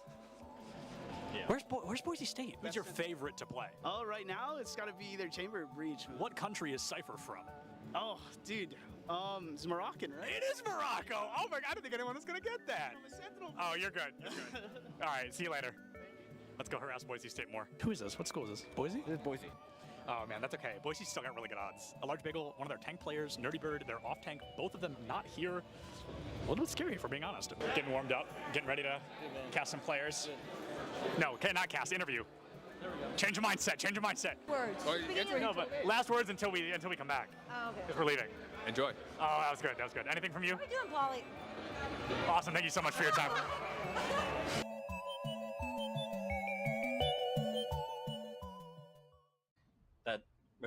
That's why we're here, right? This is why a lot of people are trying to figure out, how do we replicate what you guys are doing? How do we, how do they do what you guys are doing to a degree, or why are you guys doing what you're doing to a degree? But to kind of, I think, focus in then a little bit more. I want to talk about gameplay a little bit before we jump into business and all of the other stuff. Jensen, this one's for you, right? I want to talk a little bit about this because to someone like me who's traditionally a League of Legends fan and all that, I know that you've been a coach that's been all over the world. You've worked with a lot of different professional teams and different regions. My question, I think a lot of people want to know, how did you end up at Maryville and why a North American collegiate college? What was the draw, or what brought you here? How did you get to this point? When I first came to NA, I worked with Immortals, with the academy team, and I realized that there's a lot of cultural challenges that exist that's very unique to NA and esports, right? Where there's this very interesting intersection, because unlike traditional sports, in esports, players, they don't start training under a structure or a system or a coach from a very early age, which is what happens if you want to pick up any other sport, right? Like you start going to community events or whatsoever, and then you start developing your skills and your literacy of the game from the age of 6 or 7, and you're very used to working in a team environment, a coaching environment. But in esports and for League of Legends, a lot of times players, they go through they go up, they climb the ranks in solo queue where everything is basically self-taught, and then all of a sudden they need to be placed into a team environment. And I realized that this is something that the Asian teams got right, where they had these B teams. They have the B houses in Korea and Taiwan. You would spend almost close to a year just being a understudy or training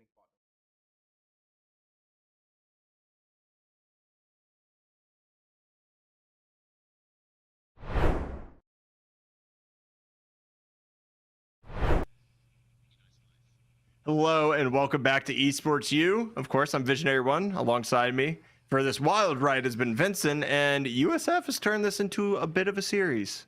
That they have. We really were looking, I think, at the line to be CPP, just a little bit better of a team.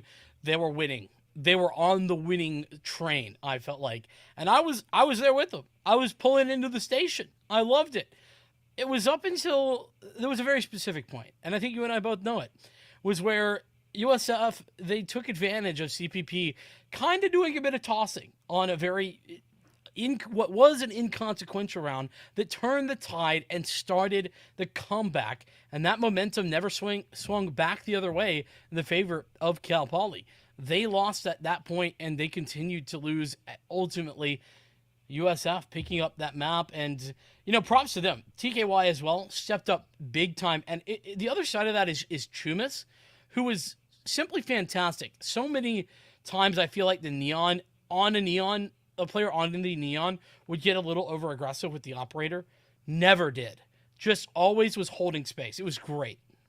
I'm just casual restraint, right? Like, hey, you gave me A. We know you like to kind of default B and just kind of feel out B to start off with. So I'm just going to hold the one angle that you can push out of. And I know you're not going to flash me because I haven't done this yet. And I literally clutched them the final round, the penultimate round in that map. So we're going to see USF actually get their own pick, which is Icebox. So, I mean, obviously already Poly has taken, or Cal Poly Pomona has already taken one of South Florida's maps, with it being Haven as the second map. We're going to see this kind of swing back the other direction now. Can South Florida kind of hold their ground and send this to map number 5? Because the stakes for this just got exponentially higher. You win this game, you're on to CECC. That is massive in and of itself. You get to play against the best Valorant players, or the collegiate Valorant teams that there are in the country.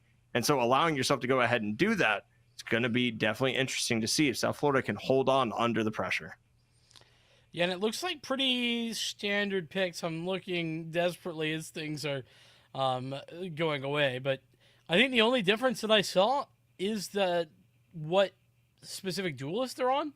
Yep, Jet versus Raze again. Yeah, so and I've been gifted by our fantastic producer Leighton. Yeah, Jet and Raze, the only difference in these compositions. This makes sense, though. It's interesting that it's kind of swapped up. Mikey's been like the Raze dedicated main this whole series. Now on the Jet, and it's TKY to go on the Raze, who hasn't played the Raze ever on this series. It's very funny to see that swap up, but doesn't really matter. Just a funny notion to me. Also, TKY, props for the amount of different agents been played throughout this at this point. Played Jet the first couple of maps, but then went over to a Sky in the last one. Now over to the Raze. Yeah, the Raze, obviously. I really like Raze on Icebox just for plant denial purposes. As we kind of go into a little bit of a tech pause here. Apparently we have a small issue, so we're going to go ahead and get that solved up for you guys. But I think anything that you can do to delay the spike from being planted on Icebox is just a net positive. And that's something that Jet unfortunately doesn't give you, that Killjoy does. Yeah, that's or not fair. Killjoy, I'm sorry, Raze does. Yeah. I'm losing my mind as I see the KJ on the screen. Wait, what? Where is this gun from? This is just a Glock. Yeah. Oh, it's from a game that has, a historical notion in tactical FPSs, as a nice double swing comes out, and it's going to be a 4v4 retake. Hello, Icebox. We're already playing Retake Simulator. Yeah, we are. It is indeed it is the fun part of Icebox. It's also the difficult part of Icebox. A little bit of some good movement from TKY to get out of that. Pushing forward, though. 4-on-4. TKY going to be in a very difficult to read spot, I think, is the way that I would describe it. This orb, you don't necessarily expect it, but Mikey does. Pulls out the body shots. More body shots as Mikey finds Chumas. Trying to tap. Already got the half, and, well, Chipotle guy will find the final frag. Plenty of time for the defuse. It felt like there was like 6 frags that came out at the same time there.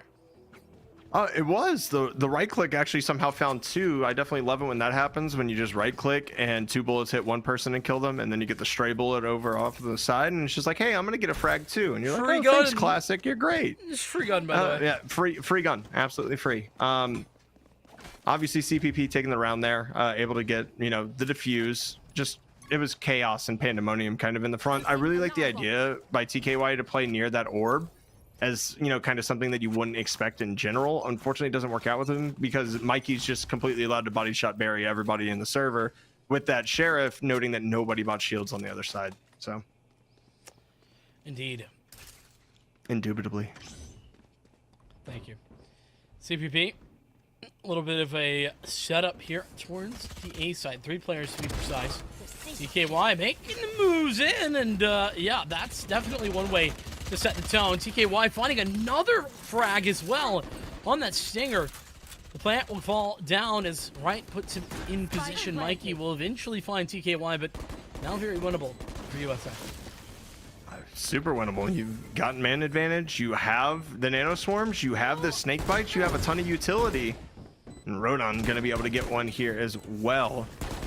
Okay, so we're going to see some snake bites probably dropping. Actually, that one missed. You might want to just go ahead and push this if you can, if you're CPP, but they are not willing to, as the rain just falls down that we call, you know, every single utility that's throwable, Right's going to be able to just spray it through the wall, so that doesn't really matter much. Chipotle guy's going to find one. Now playing Viper? Chipotle's agent swing has been crazy as well. Chumis goes ahead and finds this. The force buy is going to be successful. They end up pulling out 2 guns, and on top of that, you're going to be able to roll into next with probably, you know, light shields, vandals, maybe some bulldogs coming out, but it's going to be a full save coming out from CPP. Yeah, that is true. Props to Chipotle guy for being so flexible. Was on the initially was on the Fade, then went to the Sova, then went to the Gecko. Now on the Viper. The Viper, yeah, craziness.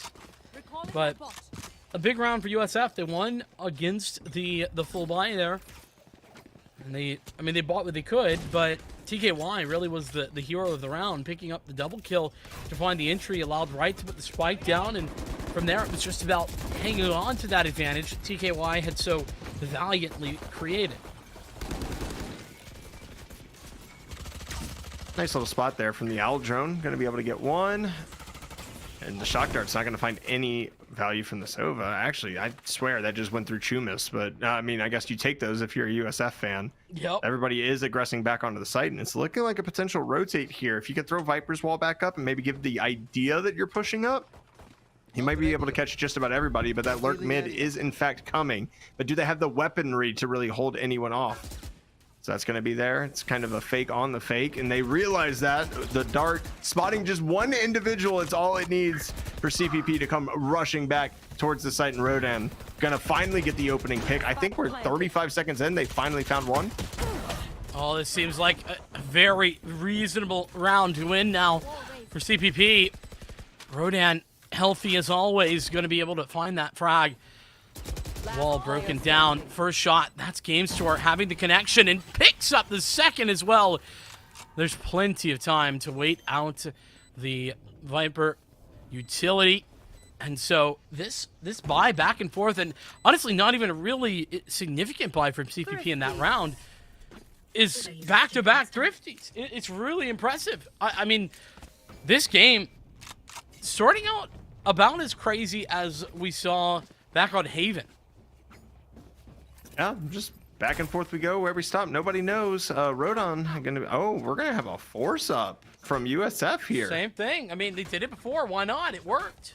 I mean, it worked, but you were going against Spectres last time. You weren't going against Rifles last time, so a little bit interesting to me. Fair. Yeah, I mean, that's a good point, but at the same time, you have to bet on yourself, and I think that USF deserving of a lot of respect for it.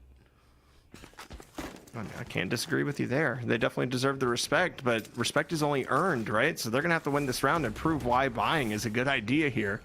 At least just about everybody is. The Owl drone actually going to be blocked off here. I don't think that's going to spot anybody. Mikey's definitely not spotted. He's going to have a very strong position up here in Nest. And no value found out of it just yet, as everybody kind of just defaults. Everybody is so close, as Right has a good position here as well. But that Stinger just unfortunately not going to be able to land any shots, as we see it kind of backing off right now of the aggression. It's going to be a pushback towards mid, and you have a couple people still sitting there. And obviously KJ, Neo still just kind of zealously sitting on site, just being patient, doing their job. Yeah, I mean, that's the beauty of a Killjoy, is that you can kind of stick to your utility out and it be the one to catch the information early on. Wall goes out, trying to catch a cross in mid. Now there's going to be Snakebite in position to deny that. TKY thinking about going through, but a re-aggression back over to A, realizing that things aren't looking so good outside of the A site. And actually, that rotation has done well to find some open positioning. Blaze trying to get the spike down, and well, nobody's there.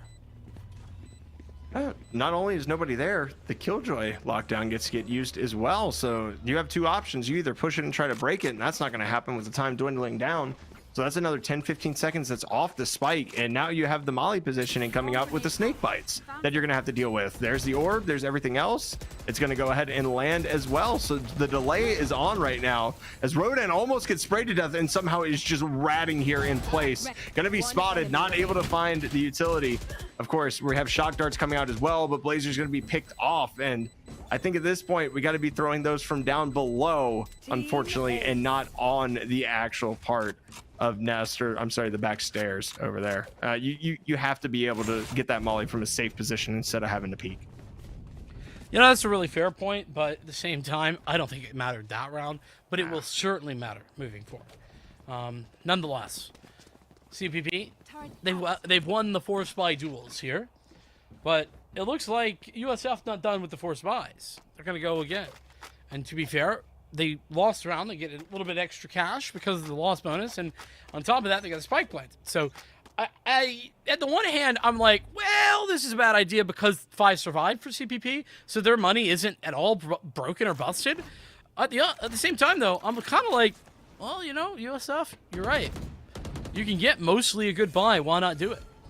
I mean, you're playing in the losing position right now. You still have to make up a map, and sometimes doing that requires bold choices. So with that being said, USF kind of putting their money where their mouth is and just willing to gamble it on these pushes, and obviously a lot more space taken up mid. This is actually going to be a great lurk coming up from Rodan. They're able to find the value out of it, and it's just a barely crossing pass, but unfortunately the turret is going to be there, so Rodan's going to be basically frozen out in that position until they decide to fire off a shot. They haven't done it yet though, so this is going to be a nice little lurk, cheeky, especially if you can find the pick onto Neo, as Mikey's able to find one on the A site and bail off as well. So Game Store still holding that one down. As we look at the push right now, Wright's going to go ahead and revive TKY, and we're going to see if they're going to rotate off this, and it's looking like they certainly are. That Viper's pushing up B long, might meet some resistance. Actually, I don't think it's going to be the Viper that's in trouble. It's actually Neo that might be having the difficulty, but does get the frag on the player that pushed up the tube. We'll find another one here. This timing couldn't be more perfect for Cake. First frag is theirs, looking for more. Right, gonna swing around, and Cake has it. Chipotle guy with 2 more, and it's all over. Blink of an eye, and then you're done. USF, they didn't win a single damn fight, and they had 6 opportunities to do so. Back-to-back flawlesses is not a good look on double force buys back-to-back. Like, obviously, loss bonus going to help you out a little bit, but not ideal for USF, of course, especially on their map pick, right? Like, they got another plant, though. They did get another plant. Did they force again? Are we running the Sentinels light shield strat? Are we running the meta light shield strat right now? Because the opportunity is there. 2 Bulldogs, all the utility in the world that you could want to buy.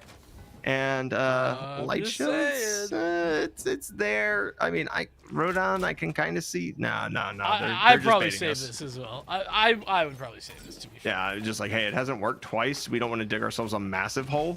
You know, like also, like, they aren't even nearly as close to a full buy as they were last round. That's fair too. Hunter's Fury. This is what I like to call going fishing. Unfortunately, the fish aren't biting. Or at least they aren't biting fully. A little bit of damage done. Moving through those toxic screens, though. And somehow, some way, the pit went down, but the pit placer has been put down. It certainly has. Game Store's going to just be able to get away by using the wall, but not going to be able to run away from Chumas. And TKY is going to find Mikey as well. And hey, maybe the whole secret the whole time was to actually save, because you pulled something out of nothing. USF, if they convert this round, will have only won eco rounds in this game thus far. I mean, or a half by round, whatever you want to call it. I'm calling them eco rounds, because in the game of Valorant, you really never fully eco. So, to me. I mean, honestly, let's just call them less than rounds. Your buy is less than your opponent's. That is no more wrong than anything else I've said. Yeah, exactly. Like, it's like, but one of them bought a Bulldog. Like, I'm tired of arguing about semantics. Like, it's an eco, bro. Like, a Bulldog that ADSs and can only shoot 3 bullets at a time, and you have to get a headshot and a body shot out of it to be able to kill somebody. Whoa. You know? I need you to put some more respect on the Bulldog here. Look, okay? I'm not saying it's not viable. I'm just saying the skill gap to use that gun effectively versus a Vandal or a Phantom is quite large. That's all. You're right. Clearly, Bulldog users are more skilled. This That's just come for you definitely to advocate for not- yourself. I know, Obviously, I know. Mikey has an operator on this angle, but Jesus, is everything about you? I mean, I guess we're casters. Everything's about us, right? We'll go with that. Having a good time. We are. I hope that USF are having just about the same much amount of fun. Though right now, they struggled on these purchase rounds. They have one here, but they're in a really good spot. They've got 3 players up the tube, and they're in position now to crunch towards B if they need to. But they're just waiting. They want to have somebody get aggressive, and they've been gifted that, but Chipotle hits the shot anyway. I mean, is it a surprise that Chipotle gets the shot there? Somehow Game Store is actually able to get out, not taking any damage as well. TKY is going to make Chipotle pay. And there's Mikey with that operator thriving on the long angles. Make it 2. Gets the shot on TKY. Tried to go ahead and blast back up there. That's going to be shut down. Mikey's going to be spotted. Misses the shot. Blazer's going to swing this back. And there you go. Game Store is going to be able to get 1. Are you going to be able to get 2? No, it's Rodon now in a 1v2. Going to cover the angle with the turret. See what they can get. And oh, there is the jump. There is the shake. There is the fear coming out. Neo finding it, of course, through the grates in between the back of the site there. And right by that nest on B site. And the op is recovered as well. The econ's looking good, but USF still has a buy in their hands.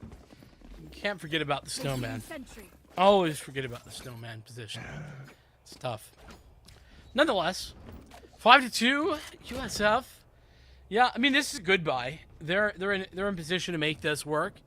But that operator from Mikey was oh so deadly in that last round. Extra points for the headshot on that second guy as well. Early utility being put out already. Oh, and that is a lot of info. 4 players hit with a recon bolt, and both nanoswarms already used by Rodon. Your post-plant utility is gone. Chipotle is just going to rat out the wall. Some more extra spots there as Rodon just tries to get something. So they're going to be in a 1v2 now. Like, obviously, you get the plant down. You have a Hunter's Fury to work with. As Chumis trying to make something out of nothing here. Now in a 1v2. So it's isolated just enough. His Cake is going to be over the top. I think they spotted Cake knows. him. Yeah, they know. Yeah, and the Blade Storm, one would argue, or could argue, I would say, that that's a waste. I say absolutely not. Just confirmation that that round goes your way wasn't necessary in that case, but Mikey just trying to make sure that things are all solidified is not a bad thing in my book. You just don't want to get the opportunity to lose the operator, right? Because if that 1v2 turns into a 1v1 and you're trying to slow peek that angle, and Chumis obviously has been a good shot this entire series, you give up that and then you're in a 1v1 with I believe it was Silva, who had like 46 health last round. So you're talking about taking a 1v1 into we're basically even again. You don't want to do that when you're already up 5-2. You've already worked so hard to build up that lead. Burning the ult there to secure is the smart thing to do. That it is. Smartness continuing though here, but it's for UCF. The opening pick for right as they move forward through mid. This is going to be interesting. Position for Chipotle guy is just not good enough. Blazer has the frag and right covering off Blazer's retreat, or rather fully committed now to this spot. It seems like this round is so fast. What were we, 15, 20 seconds in before the spike got planted? We might have made it to 13. It was speedy. It was speedy to say the least.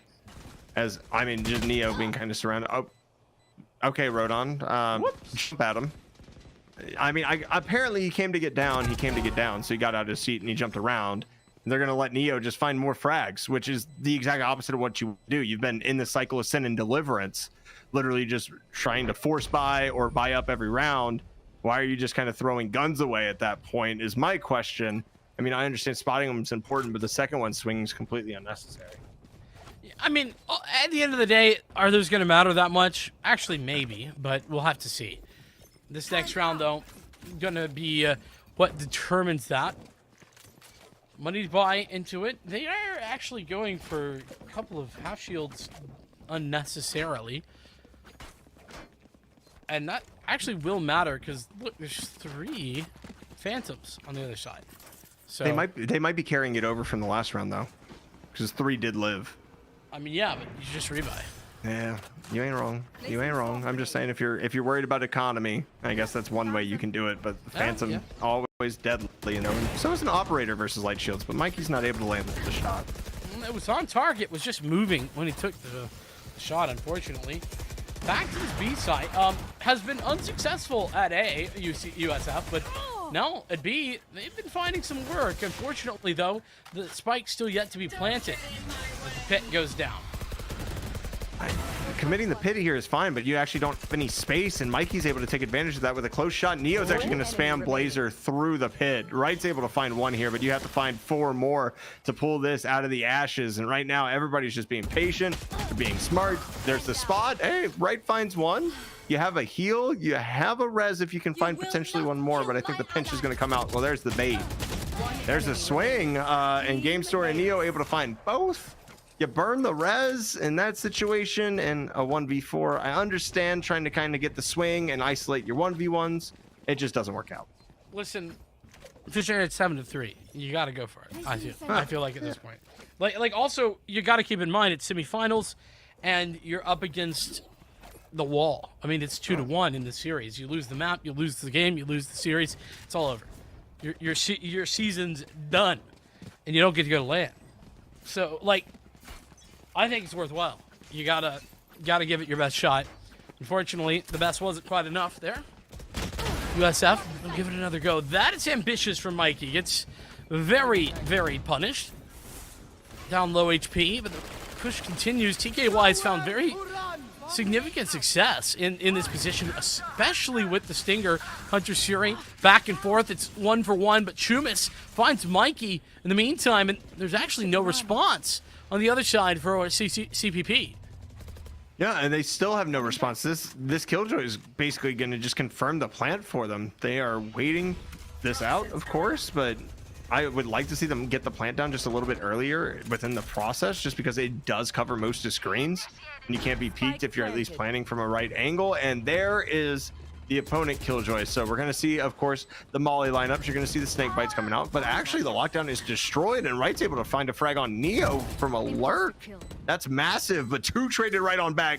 3v3 retake. Res in hand as well for CPP. That's going to be huge, and Cake's going to get the shock dart. He knows geometry. Oh, and the half already gained. I mean, they're just sticking on it. Game Store has the defuse. It's all over. See you later. And what looked like a good round for USF is just instantly denied by CPP. They are in a commanding position right now.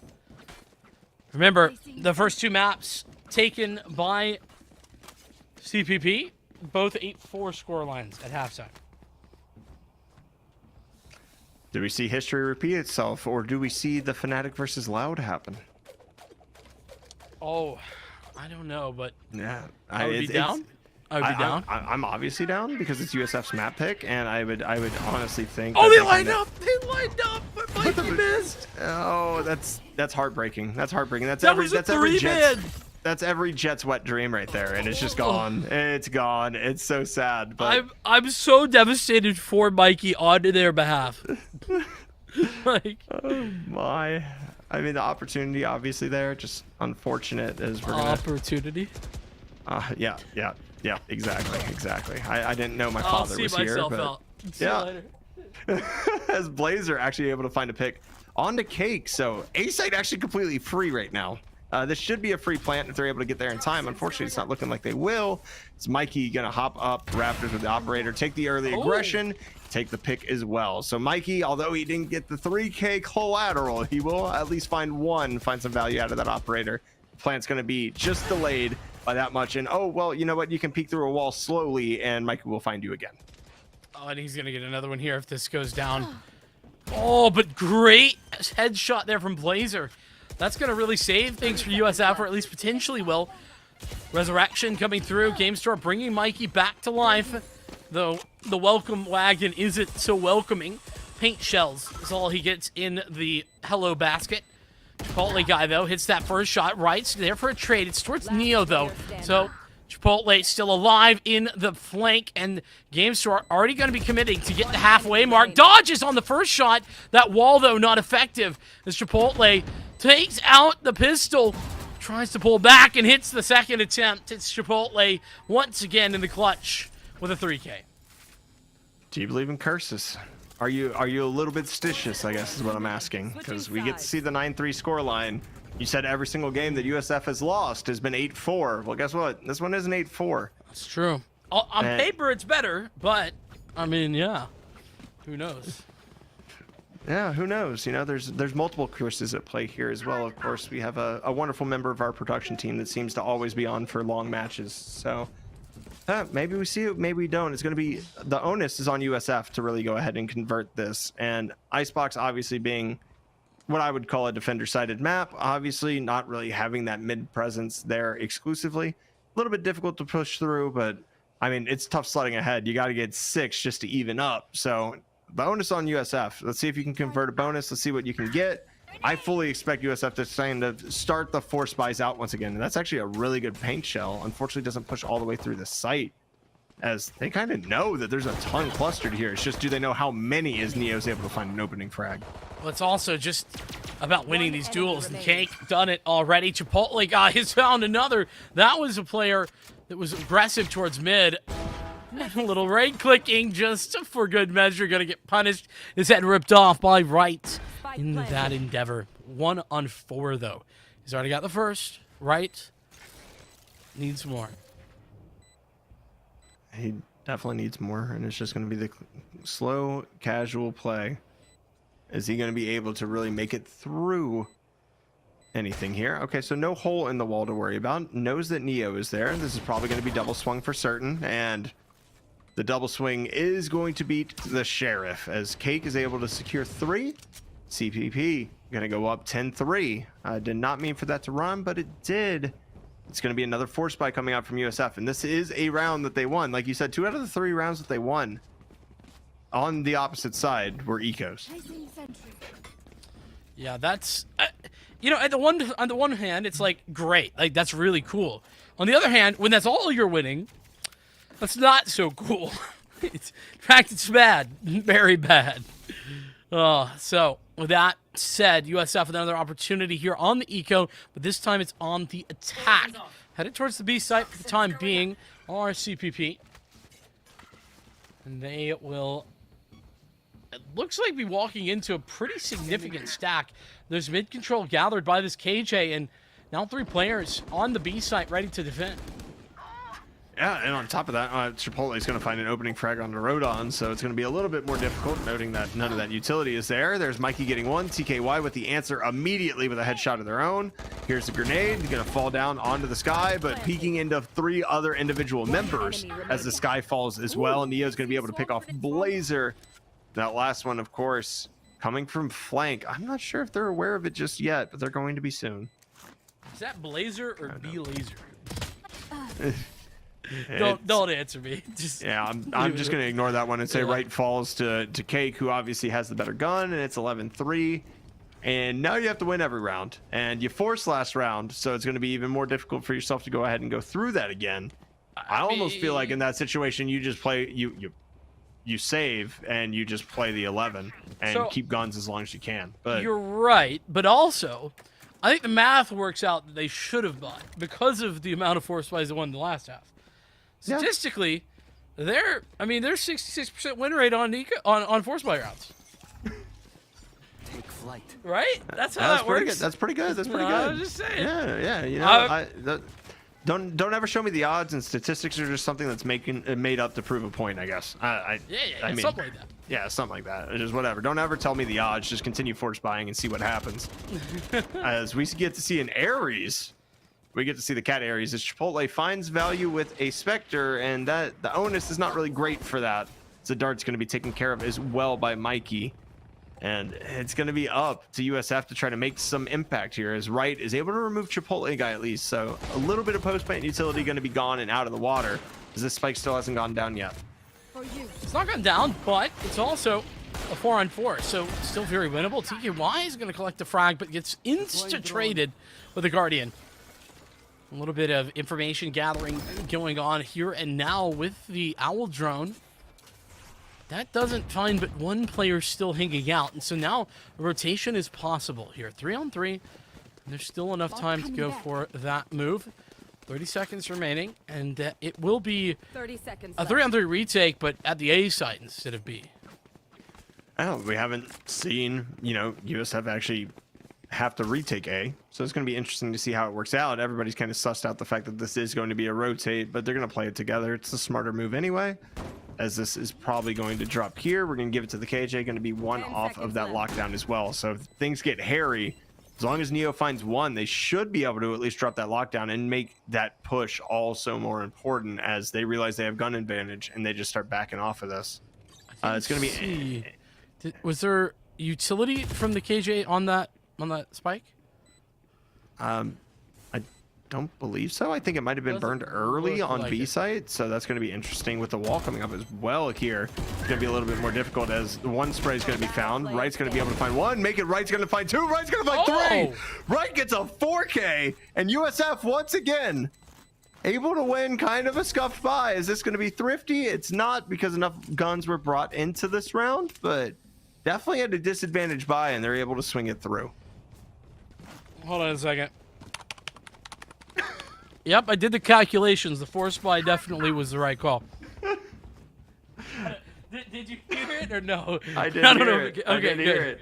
I didn't know if it would come through. I heard a 10 key going through Microsoft Excel into a pivot table of data that we've accumulated, and it turns out that force buy is the right move there. Good job. Good job. Thank you.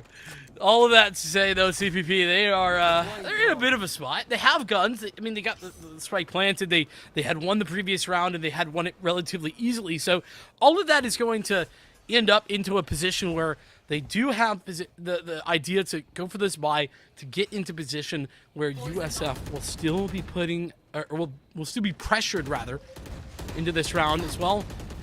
As soon as they get the spike planted, they could pull out this lockdown. They could, but B site lockdown definitely isn't as effective as A site lockdown. So we're going to see if this is going to be able to drop. There's the frag on the game store, sacrifices their life for the plant, and you are correct. The Killjoy is going to be popped.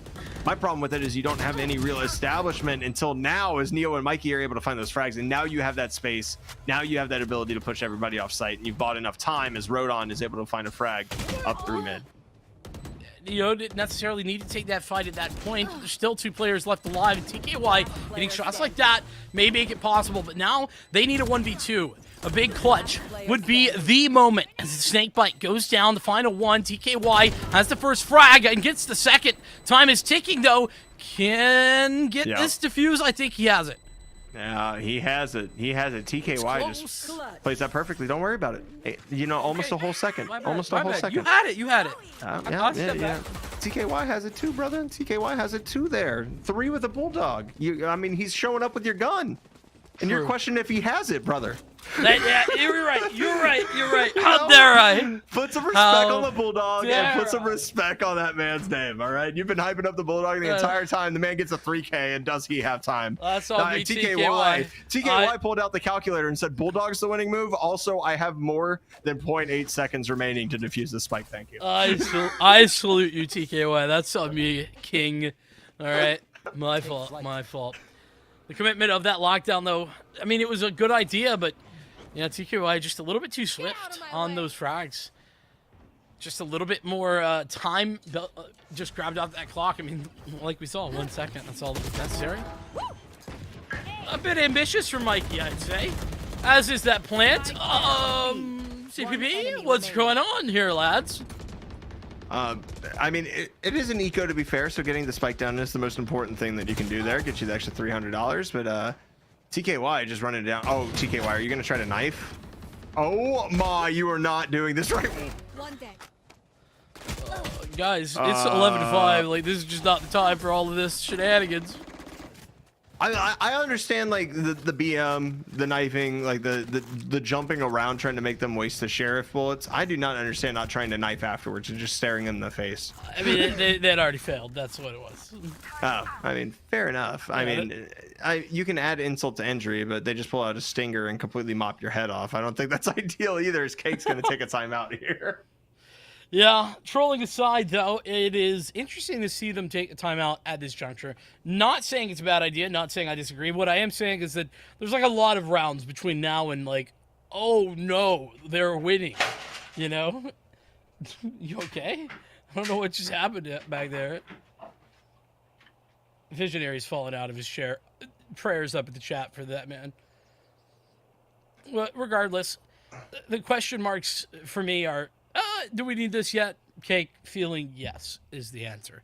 And it's not bad to get a plan out. Hunter's Fury, Viper's Pit, as well as the Res, all coming into this round, so it wouldn't be bad to get an idea of what happened. Are you okay? Yeah, I'm good. Okay. Yeah, I'm good. I'm beyond good. At the end of the day, I think this is just to take your breath. Take your breath, take a minute. Don't worry about it. It's still 11-6. We got nothing to worry about. We're vibing. There might have been a loud noise in here, but you know, it was no big deal. It was no big deal. I just stubbed my toe. Love that. Yeah, that's painful. It feels bad, man. Yeah. Well, Cal Poly looking to resurge here. They do seem to like this B side a lot. They've gone to A one time, and they did get retaken on that one time. I don't think it necessarily is correlative, but maybe CPP feeling as such. I mean, this B site, they're in love with it, and Mikey's in love with spraying with the smoke, and TKY is going to be removed, so that's definitely a plus, as obviously you still have KJ utility, you still have Viper utility to use on this site, as the orb is used to go ahead and deny once again. You kind of have to worry about the space that's been taken, but that space is really taken on A right now. There's no lurk mid. That res is going to come out as well. They're going to try to go ahead and remove somebody for it. TKY is actually going to get spotted. Are you going to be able to get away from this? No, you can't blast back away from that. Cake's going to be able to hit the shot. Great awareness, great way to lift that up. And I mean, you get the res and it's still a 4v4, but you lose somebody again. Is right actually picks up the operator, has the opportunity to swing and just loses this out to Mikey again. So Mikey with 2 picks from the exact same angle, but we're rotating off. TQI getting hard trolled right there. Gets rezzed and instantly Hunter's Fury. That's got to be tilting. As will that be. Rodan just getting shot through the utility. Toxic screen where? As actually that was a toxic word. I lied. But enemy remaining. shock darts going forward. Chipotle has the confirmation. It's Blazer gone and Shumas. Well, didn't have a chance. Flawless round there for Cal Poly Pomona, and match point. This is not only map point, but series and semifinal point. And look at the buy. And there's 6 of them. It's also CECC point. Yeah. Yeah. You know, now you think about it, it's a lot of pressure. There's a lot of points. Yeah, there's match point, series point, map point, CECC point. The point. Semifinal point. Yeah, semifinal point. You know, go on to play Fisher if you're lucky enough point. Go on to play Fisher if you're unfortunate enough point. Yeah, there's so many different things this could be, but USF is going to have to pull some magic out of a hat with the buy that they have right now. And of course, it's going to be that default pressure over to B again. There's been a ton of success for CPP right here, and they're fully expecting to see this. And I'm really worried about TKY kind of playing the same location he just got spammed out of last time. Does a little bit better job of falling back. Doesn't mean that they're still going to be safe, as the shock darts are burned already. TKY has not taken any damage out of any of this, so at least they stand 5 strong right now, as the nade is going to go ahead and deny the spike once again. The spray coming through, gonna find a couple shots, about half health, but nothing too exponential just yet, as USF holds on with enough ability to delay. And they do have a Hunter's Fury. That's key part, and a showstopper. So there's a lot of plant denial utility available right now. So despite the fact that that wall already went down, there's no plant to be had for the time being. Instead, they're just going to tap on it. Showstopper instantly torn out, and well, you'd have thought maybe they were going to adjust because of that, but no. TKY, just the final bullet on the spray. Cake will finally get one back, but it's at a hefty cost, and the Hunter's Fury goes out, but that's not before an additional 3 players fall down. The Hunter's Fury gets one more, and it's a 2-on-2 for the game potentially on the line. Oh, right, Sunday, able to get the frag. This is the game on the line right here. Chumas, a stinger. That's all he has to work with. He has a great opportunity right here. There's a lineup over the back. He might be able to get back around this. He just checks his angles. If he grabs the gun, though, he's going to be spotted. And there is the double swing. Just high-low, one crouched. And that is going to be CPP taking down USF to move on to the EACC finals. It's definitely huge. Of course, they got automatic qualification by winning this to CECC as well. It's just an overall win, and they were able to take 2 maps that were, University of South Florida's choices, right? Like USF's choices that they lost, and USF able to pick back one up off of them. It's definitely interesting to kind of see the dichotomy of the map choices not playing into the favor of really either team. Yeah, I know. The irony is that, and I was going to mention it, but I didn't get a chance to prior to this game. But, now that it's over, 3 out of the 4 maps didn't go to the one who picked that map. It's insanity. But that's often the way it goes sometimes, because especially for maps like Haven and Icebox, those are maps that everybody plays pretty much, especially Haven at this point in the collegiate space. So it just kind of ends up working out in that way. Regardless, huge shout out to the entirety of that CPP roster. The Broncos, they dominated for a couple of those maps. I mean, Haven specifically was incredibly dominant. And then that last map, Icebox. Otherwise, it was very close. And there were some times on both of those maps that there was good moments. But overall, I think individually, they were the better team today. Well, they certainly were. That's why they came out on top. And a 5-game series doesn't allow the worst team to typically win anyway. Like you can steal a map out of somewhere, but in a 5-game series, it's typically the better team on the day that's going to come out with the win. And today it was CPP. So definitely proud of them. Of course, we're going to do our normal thing here. We're definitely going to go ahead. We're going to take a quick break. We're going to get an interview on with, of course, a member of the Broncos so we can kind of break down what we saw, ask them a few questions, give them their shout outs before we call it a night over here tonight. So stick around. You're going to want to see, of course, who we're going to have on the Broncos chat with us. We'll be right back.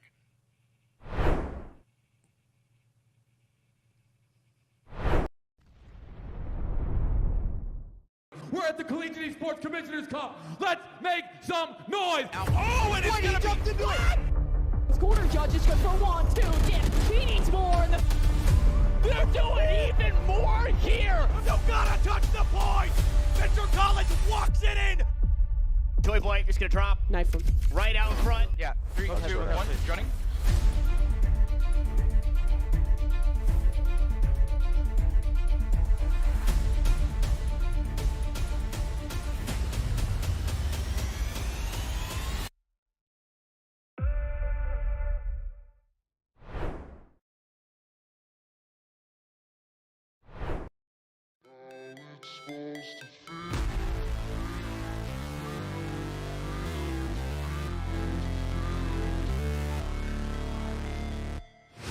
Never break, always fight, never quit, do it right, play the game, win it life, have no shame, there's no time, feel the pain, live the grind, I could change, in my mind, pick a lane, commit and climb, the only way to win it life, I never miss, that's fact, taking big swings. That's so cute.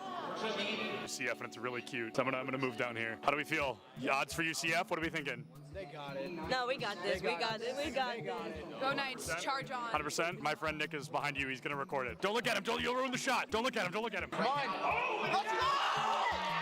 Let's go!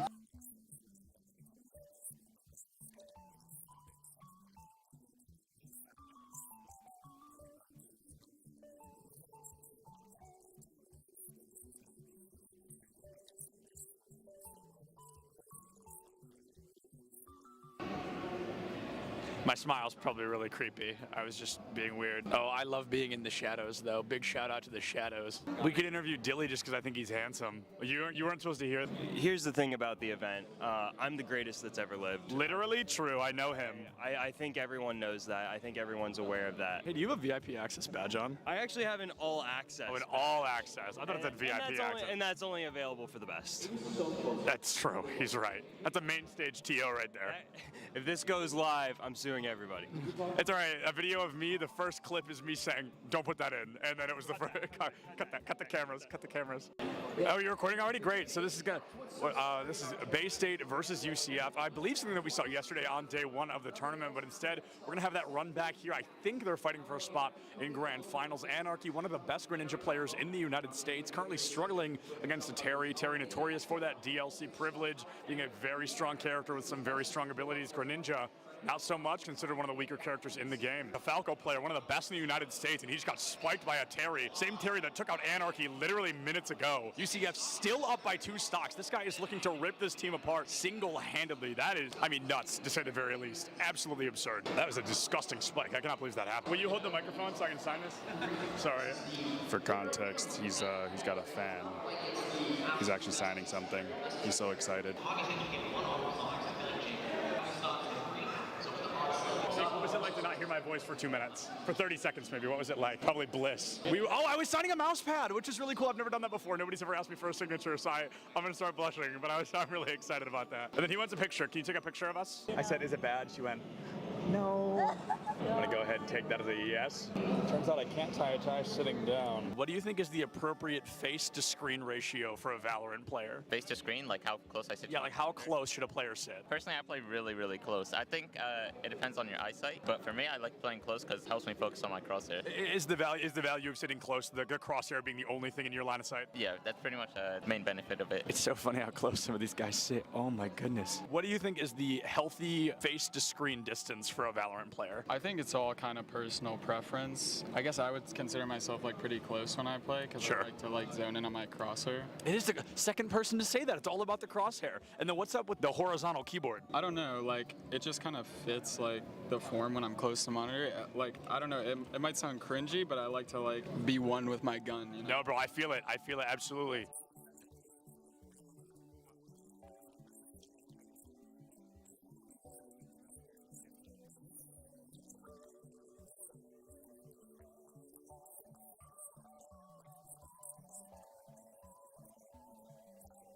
What is going on, everybody? I am here with some UCF fans. How are we feeling about UCF? Let's go! Let's go! We've got a bunch of UCF fans in the crowd right now. UCF, they're up by a single game. They're looking to find their third and possibly final, secure a spot moving forward. Things looking great for them against Northwood here today. This guy's playing Minecraft right now. He keeps double building instead of placing the dirt.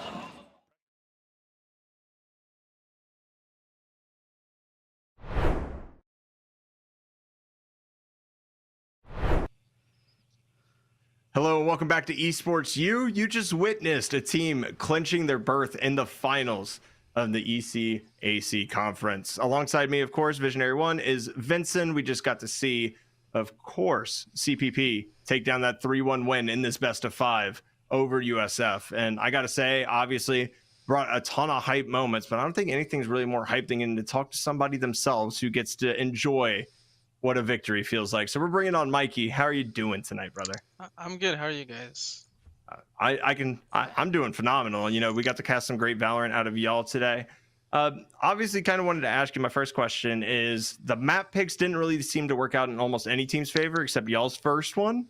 How do you kind of feel, obviously USF dropping both their maps and then y'all actually picked Lotus and dropped that as well? How does that kind of dynamic, is that going to shift once you get into, you know, the pick bans for the finals, which is also a best of 5, or y'all just trying some stuff out? I think we've been trying to implement more maps. I think we've been really trying to like not master every map, but at least have some good fundamentals on every map. Just in case the bans don't go our way, we at least can still hold our own. Well, speaking of holding your own specifically, map number 1 wasn't really your cup of tea. A bit of a struggle, in all honesty, on that raise. But then moving forward throughout the rest of the series to varying degrees of success, from really good to just okay to great, you were playing a phenomenal game. Talk to me about how you were able to bounce back from what was a pretty rough map 1 performance into very good performances in the final 3 maps. I think the first map was really rough for me. I kind of lost all my confidence. I wasn't really playing like how I usually do. After the game, I kind of had a talk with my teammates, and they're like, it's past you, it's map 2, just reset, and let's have a good game. We can still win it out. And that kind of helped me bounce back and do what I usually do. Well, I'm going to go back to the map pool conversation as well, because you guys get the privilege of playing one of the top 5 teams in the country with regard to the collegiate Valorant space. That's Fisher. They're a team that touts a 5-map pool. And I talked to the coach, and I'll be honest, they can back it up pretty much. What is that going to look like for you guys? What difficulties that you see going into it, and how do you maybe plan to try and deal with that? Obviously, that's going to be difficult, but talk to me a bit about it. I think Fisher's a great team, but I think we can play our game. And if the map bans don't go our way, like I said, we've been trying to put in work on every map. It's not every map. We have like a perma ban, but I've been trying to like basically make sure every map is like at least decent for us. We don't want like any map to just be like, oh, if we get picked that map against us, we're gonna lose instantly. We want to have like at least a fighting chance on every map. Yeah, and kind of bringing it all home, right? Like the ability to have that 5-map pool is obviously difficult. Is y'all said y'all have a permaban, so you already kind of have those stop gaps in place. As far as your match today, though, it really seemed like I just gotta give a shout out to Chipotle, because especially in that map number 1, he was put in situations where there's 2 people shooting at him and he just somehow finds a way to live. Like the man, like, does he use sticky keys? Does he use slippery keys? Like, what is this man doing to stay alive in those scenarios? Because there was like 7 times on the cast, I think, just in map 1, we're like, oh yeah, he should be dead here, and he just somehow gets away with his life and ends up clutching the round. I think he's been in those scenarios a lot, so he knows how to place himself and how to find the most impact in those scenarios, where he'll get either 1 or maybe even 2, maybe even 3 in instead of just like dying to like aggression. So I think it's like really good that he knows how to put himself in those scenarios and win them as well.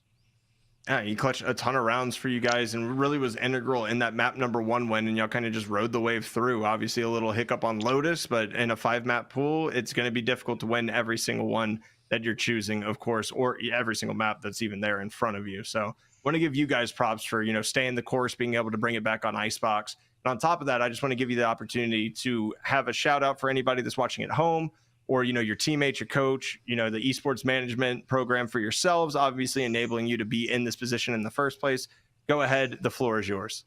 I just want to give a shout out to like my whole team. They're what got us here. We're nothing without all 5 of our members, and our coordinator as well. She's been putting in work, making sure we have scrims and the matches are scheduled in a way where all of us are available to play. And yeah, that's what I give a shout out to.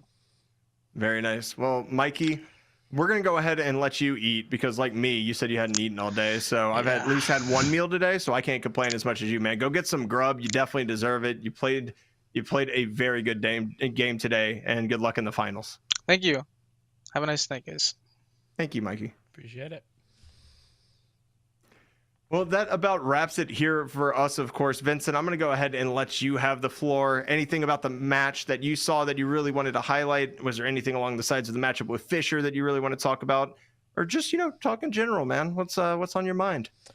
Well, first of all, I mean, once again, a great game overall. And it's clear that the work that CPP has been doing to get that map pool in place to make sure that they're not uncomfortable on any map. They did not look uncomfortable on any of the maps we played tonight. They looked very competent on all of them, and we played 4 maps. So I think they're already well on their way to that conversation. And if they're going to beat Fisher, that's how you have to work towards beating Fisher, is you have to be good on every map, because they already are. So I think props there. TKY, shout out in the loss. They had a phenomenal series. Just overall, it was a bit unfortunate. Some of the games were better than others, but it was very much a conversation of where TKY would be, and I felt like they delivered most of the time. Just a little short team play wise there from USF. Other than that, though, a lot of fantastic stuff going on here at Esports U. Tomorrow, ECAC Rocket League semifinals actually going to be going forward, and of course, Visionary, we can't forget that, well, Mikey, alongside the rest of the Bronco Esports squad, they've qualified for the CECC Finals. May Madness headed to Texas, and that's where they could be headed as well. They get to do so. It'll be happening in Esports Stadium Arlington on May 6th and 7th. If you can't be there in person, don't worry. You can catch it all live here at Esports U as well. More information is located over at collegiatesmg.com. Make sure that you check that out. That said, Visionary, it's been a pleasure. Thank you so much for watching. We'll see you next time here at Esports U.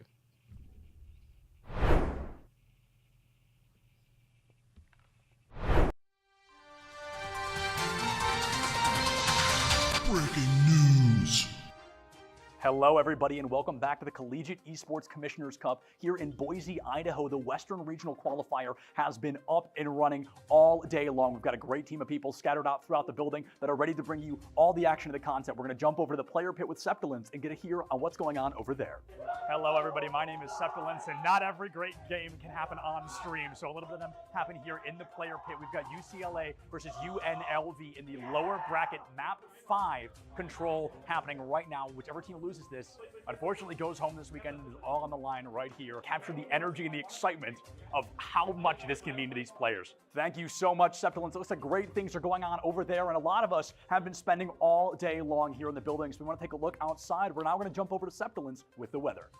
Thank you so much, Septilence. I, like many other people here at CECC West, have been inside since about 8 o'clock this morning. It was nice when I was out there, but as of right now, I have no clue what the weather's like. Back to you on the desk, Septilence.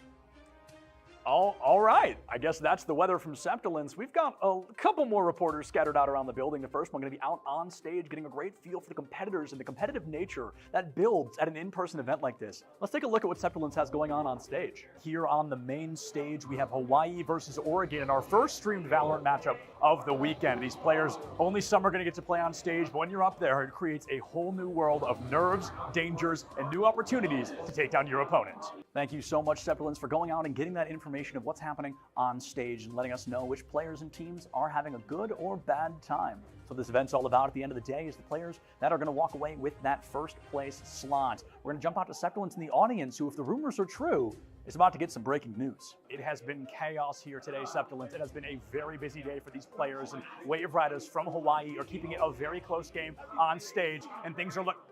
This just in breaking news. We see the University of Hawaii Overwatch team goes 0-2 in pools, and unfortunately, I don't think is going to be able to make it into the bracket. Now, that's some crazy breaking news. Some of the anchors here are a little more well-versed in our job, and others maybe are a little rustier, a little shakier. We're going to throw it over to one of our first-time broadcasters and get a feel about what he's got and his thoughts on this weekend.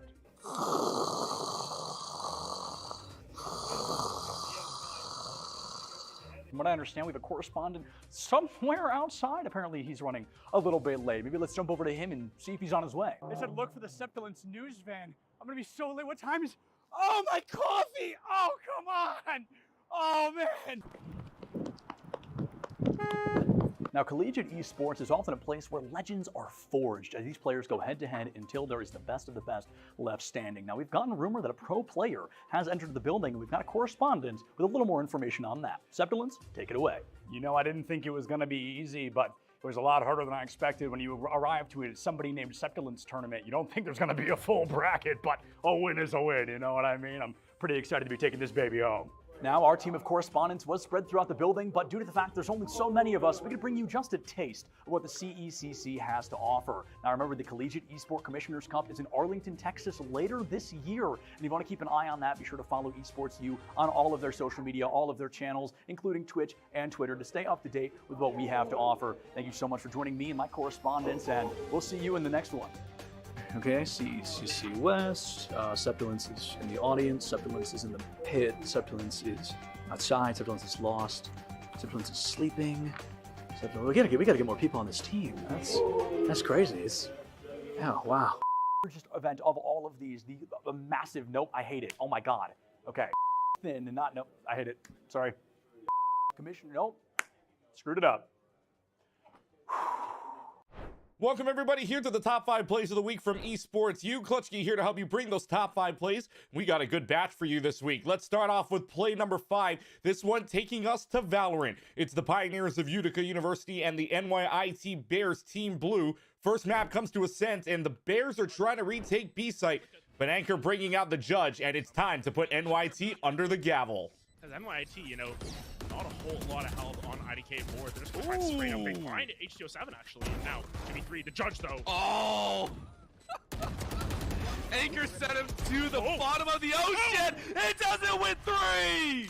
Welcome to the Judge Zone. The judge there making the ruling, and the Pioneers would go on to win Ascent and Pearl. They would take the series over NYIT 2-0. Let's move on to number 4 now, and it's time to head to Summoner's Rift on League of Legends. The setters of Pace University and the Great Danes of Albany are about to throw down in the bottom lane, but for the setters, they don't have a lot of health to work with, so the Great Danes, even a man down in this fight, sniffing out the health bars and taking advantage. These are low health bars, and Trindamir still got ulti. What can he get out of this one? Ezra's going to try and run away. Super Ben wants to try and at least get 1. Dale's going to pick up 1. That's 2. Super Ben trading against his own. Might it be a triple for Joe? What else can he get to try to run away? Nitro has no health, and Udyr's going to pick that one up. And UA, it looked like it was going against it, but Super Ben comes in and then come away with a huge kill. And now 2 double kills in that fight in game number 1, and hey, doubles are great, especially when they're wins. Albany would get the series win 2-0. Let's go to some Rocket League action now as we take you to number 3 in the countdown. It's Trine University Thunder taking on the Bruton Parker College Barons.